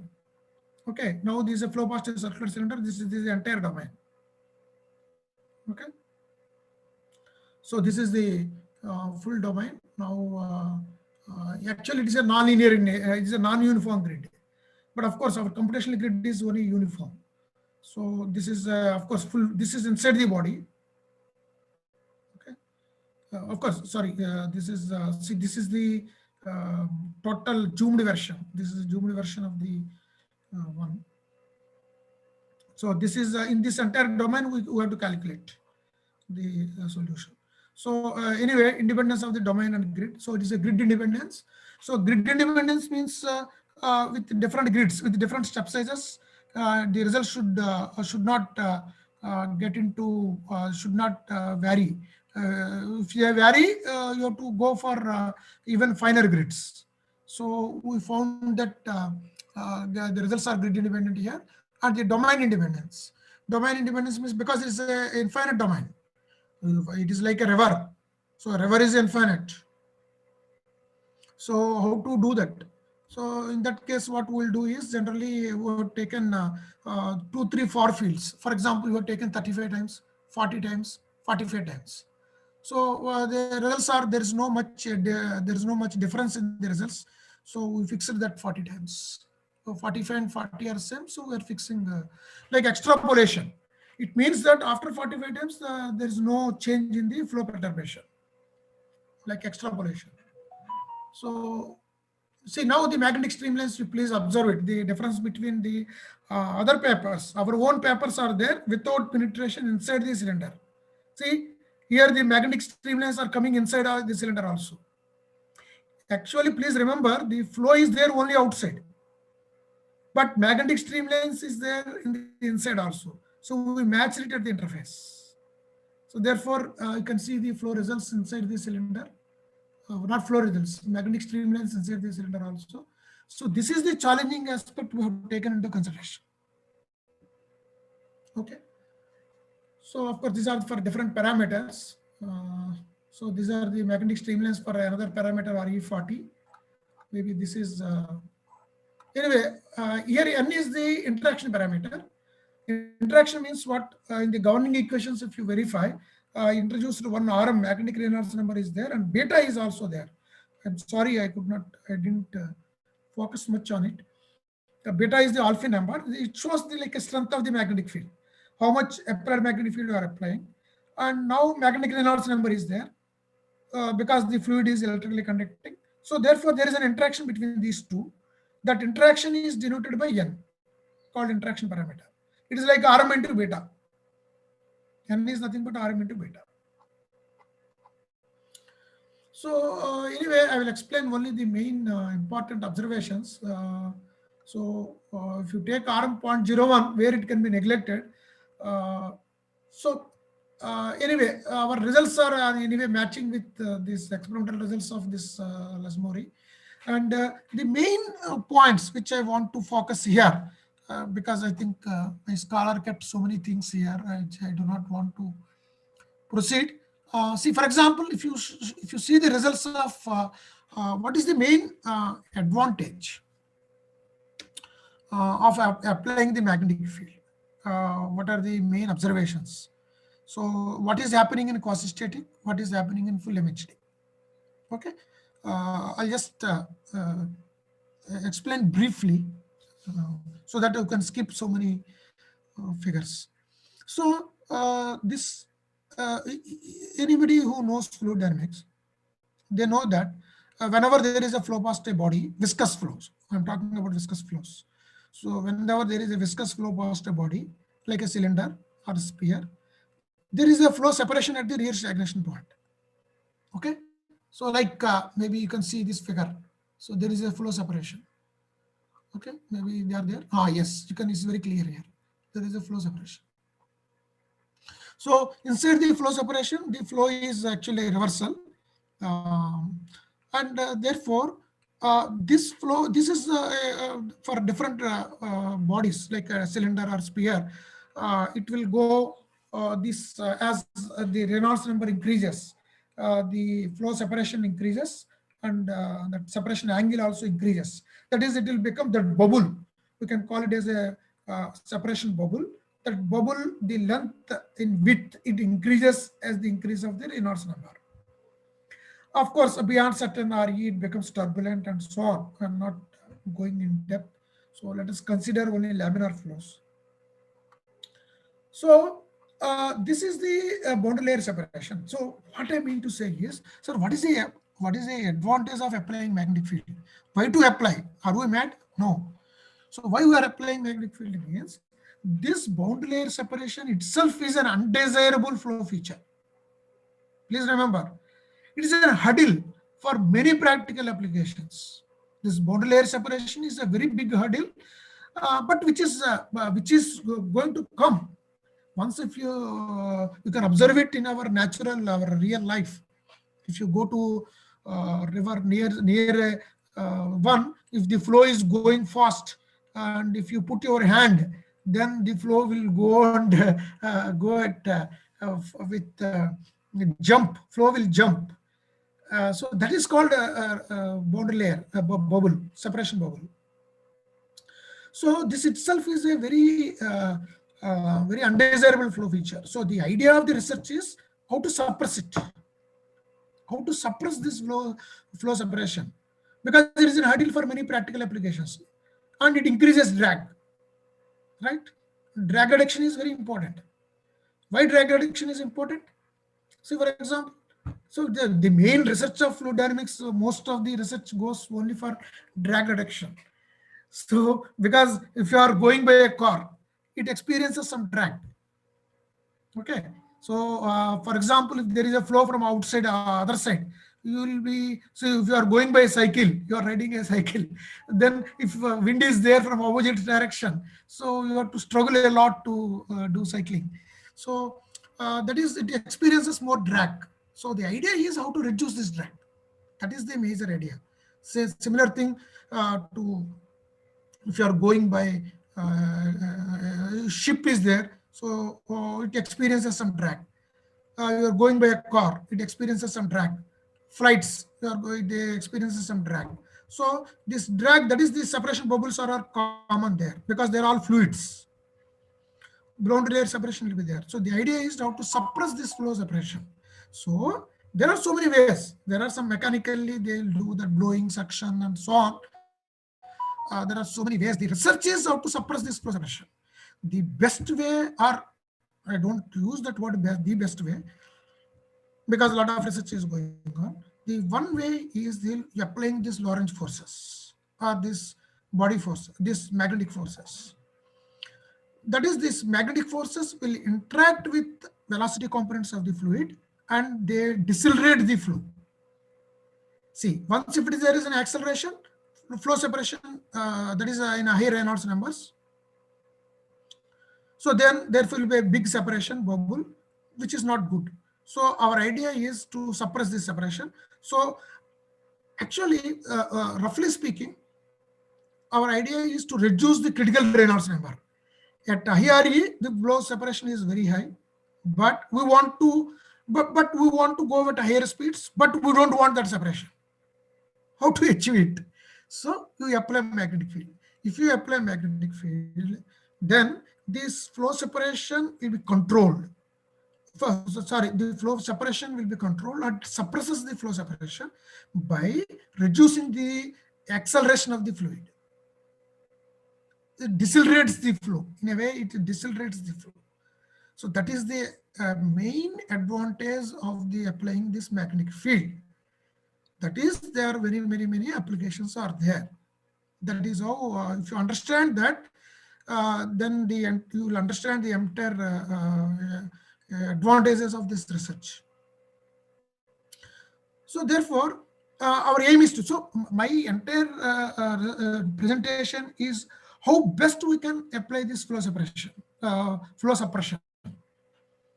How best we can suppress the flow separation.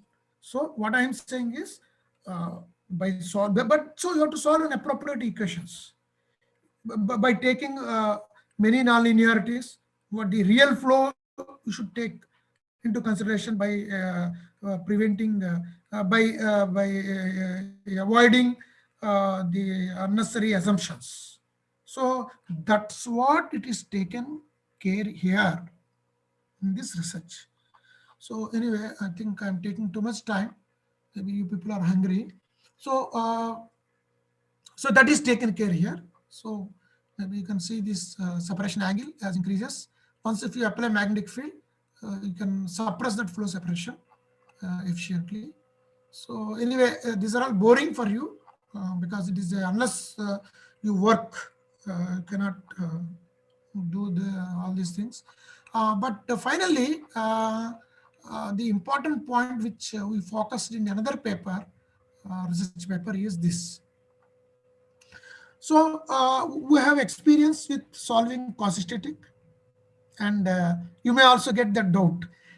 We have done with full MHD, that is in the full domain, by penetrating the magnetic field inside. So can we compare? Okay, you take a low magnetic Reynolds number where that quasi-static approximation is valid. Okay, and you do the same problem for the same magnetic Reynolds number, like RM 0.301, 0.4, where definitely magnetic Reynolds number is neglected. You apply full MHD. Compare these two. So that is another challenge which we could do this successfully, which is published already. So there we found that some observations, that observation only I'm trying to explain here. So because these are the verticity lines. Yeah. So we found that I want to see, these are the drag coefficients. Some discussion on drag is there. Anyway, maybe those who want to know more, they can see here. What I want to say is, these are the important conclusions because of this validity test. We did both. We have experience with the validity. We have experience with quasi-static. We have experience with full MHD. So let us compare. And we gave some critical number where we can neglect, where we cannot neglect. Of course, these details are given more in the paper, which I will quote it now. So verify the difference in results obtained using full nonlinear MHD with RM 0.001, where quasi-static can be applied. Okay, and QS approximation is less than 5% for all n less than or equal to 5. What is n? I told you it is an interaction parameter, Rm into beta. So once if n is less than or equal to 5 with 5% tolerance, okay, you can take quasi-static approximation. Beyond n is equal to 5, this is the critical Reynolds number which we are presenting. Quasi-static approximation results leads to wrong answer. I don't say wrong answer. It gives the error is more. There is more error in your solution. Okay, beyond 5% error. That is with full MHD. Similarly, if you take RM 0.01, you definitely compare with quasi-static and full MHD. Then it is n less than or equal to 3. Only your results are correct with quasi-static. That too with 10% tolerance. Beyond n is equal to 3, your results are having 10% error. Sorry, below 10% error with n less than or equal to 3. Beyond n is equal to 3, the tolerance, the error is even more than 10%. Okay. Or of course 5% with n less than or equal to 3, 10% for n less than or equal to 5. And suppose if you take RM.1, because RM.1 is very, very important. Many liquid metals which we are using in regular life, they're having RM around 0.1. So you cannot make quasi-static approximation, because up to n is equal to 0.5, your results are correct. Beyond that, it is having 5% error. Below n.5, your results are 5% with error, your results are correct. Beyond that, the results are not correct. They are having more error. So total conclusion is we gave cutoff value for Prandtl in terms of Prandtl magnetic Reynolds number, which is nothing but the ratio of RM and RE. So once if PM is 0.01, then the percentage error exceeds 10%. So you can use quasi-static approximation up to Prandtl magnetic Reynolds number 0.01. Beyond that, it with of course tolerance of 10%. Beyond that, the error increases. Anyway, I'll stop it with these conclusions. So my this entire presentation is with my research group, Samit Ghosh. He got his PhD degree just recently, in the last 1 month ago. He defended his thesis. And also Subhati is my postdoc student. And so this is my group, entire group, which is published in Physics of Fluids. Of course, it's a very recent paper actually. It is a 2018. Sorry, it is not putting any value. 830, the recent 2018 paper. So this is as I told you, this paper has been chosen as editor's pick. So it's challenging actually. So it is kept in the front page of the journal. It's the American Institute of Physics, AIP it is. And another paper is a European Journal of Mechanics BD Fluids, which is a published elsewhere publication. It's also with my scholar Samit Ghosh. Of course, here Samit Ghosh is the first author, my PhD scholar. He's a postdoc. And this is so another one is there. So this is also my research group. So my entire presentation is the numerical technique which is applied in these two one. In the second part, we have considered the validity part. In the first part, we have taken the penetration of the magnetic field and how to match at interface for a flow buster circular cylinder. So then of course other references are like this. So thank you. Sorry, I took more time. And also Dr. Venkat Rao asked me, also told me, gave me free time. Sir, you can exceed your time limit. There is no issue because after that they will go for lunch. So I'm sorry if I exceeded. No, sir. Your time. Thank you very much, sir. Any queries? Hello.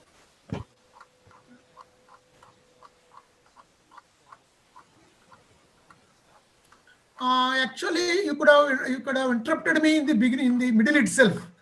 So that's what I was trying to catch your attention, but nobody opened their mouth. So I proceed.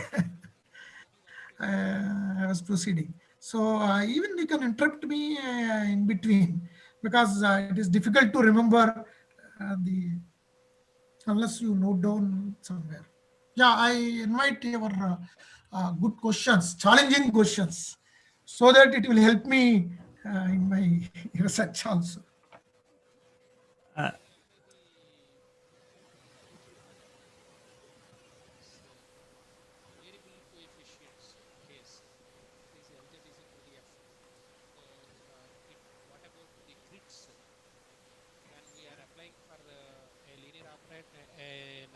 A partial differential equation operator and its adjoint operator.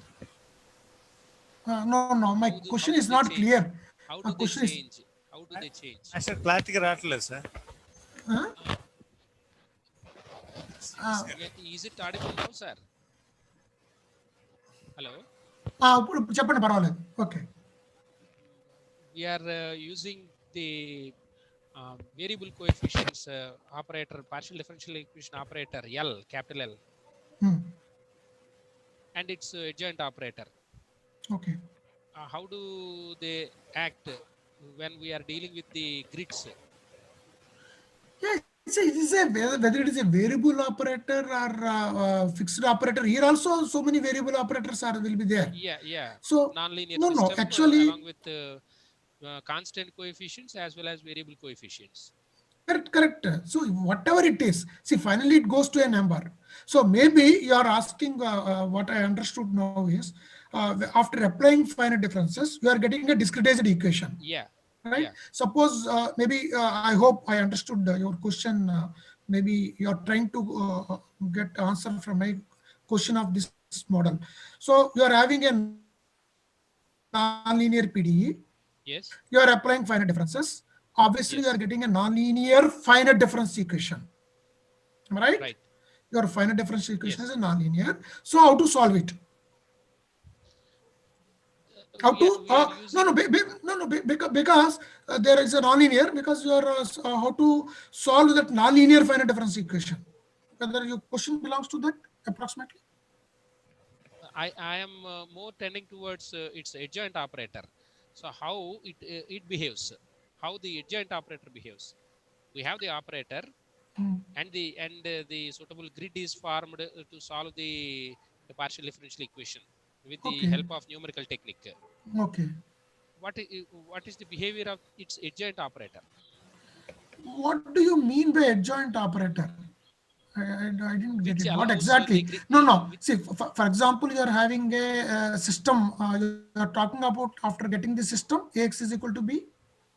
Not at only I have the operator, and I can find a suitable operator that satisfies that falls in the Green's function conditions. Oh, you are going for a approximate. No. You are going for an analytical solutions. Right. Yeah. Okay. Anyway, I'm not handling analytical solutions at this moment. I see. So, like a boundary, of course, there is a series truncation methods and so on. So some people will use, but one thing, sir, there is a series truncation and there is another few techniques are there. But please remember, once if you are handling a practical problem with certain Reynolds numbers and some flow problems or whatever.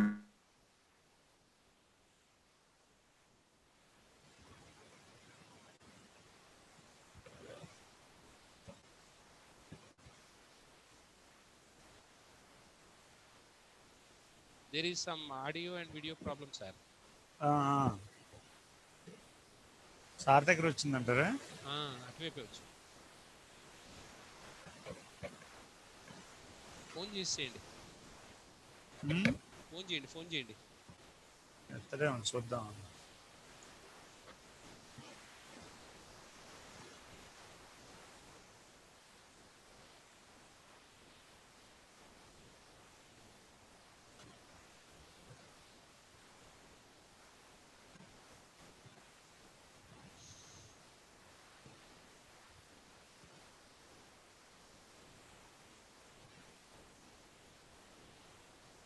Hello?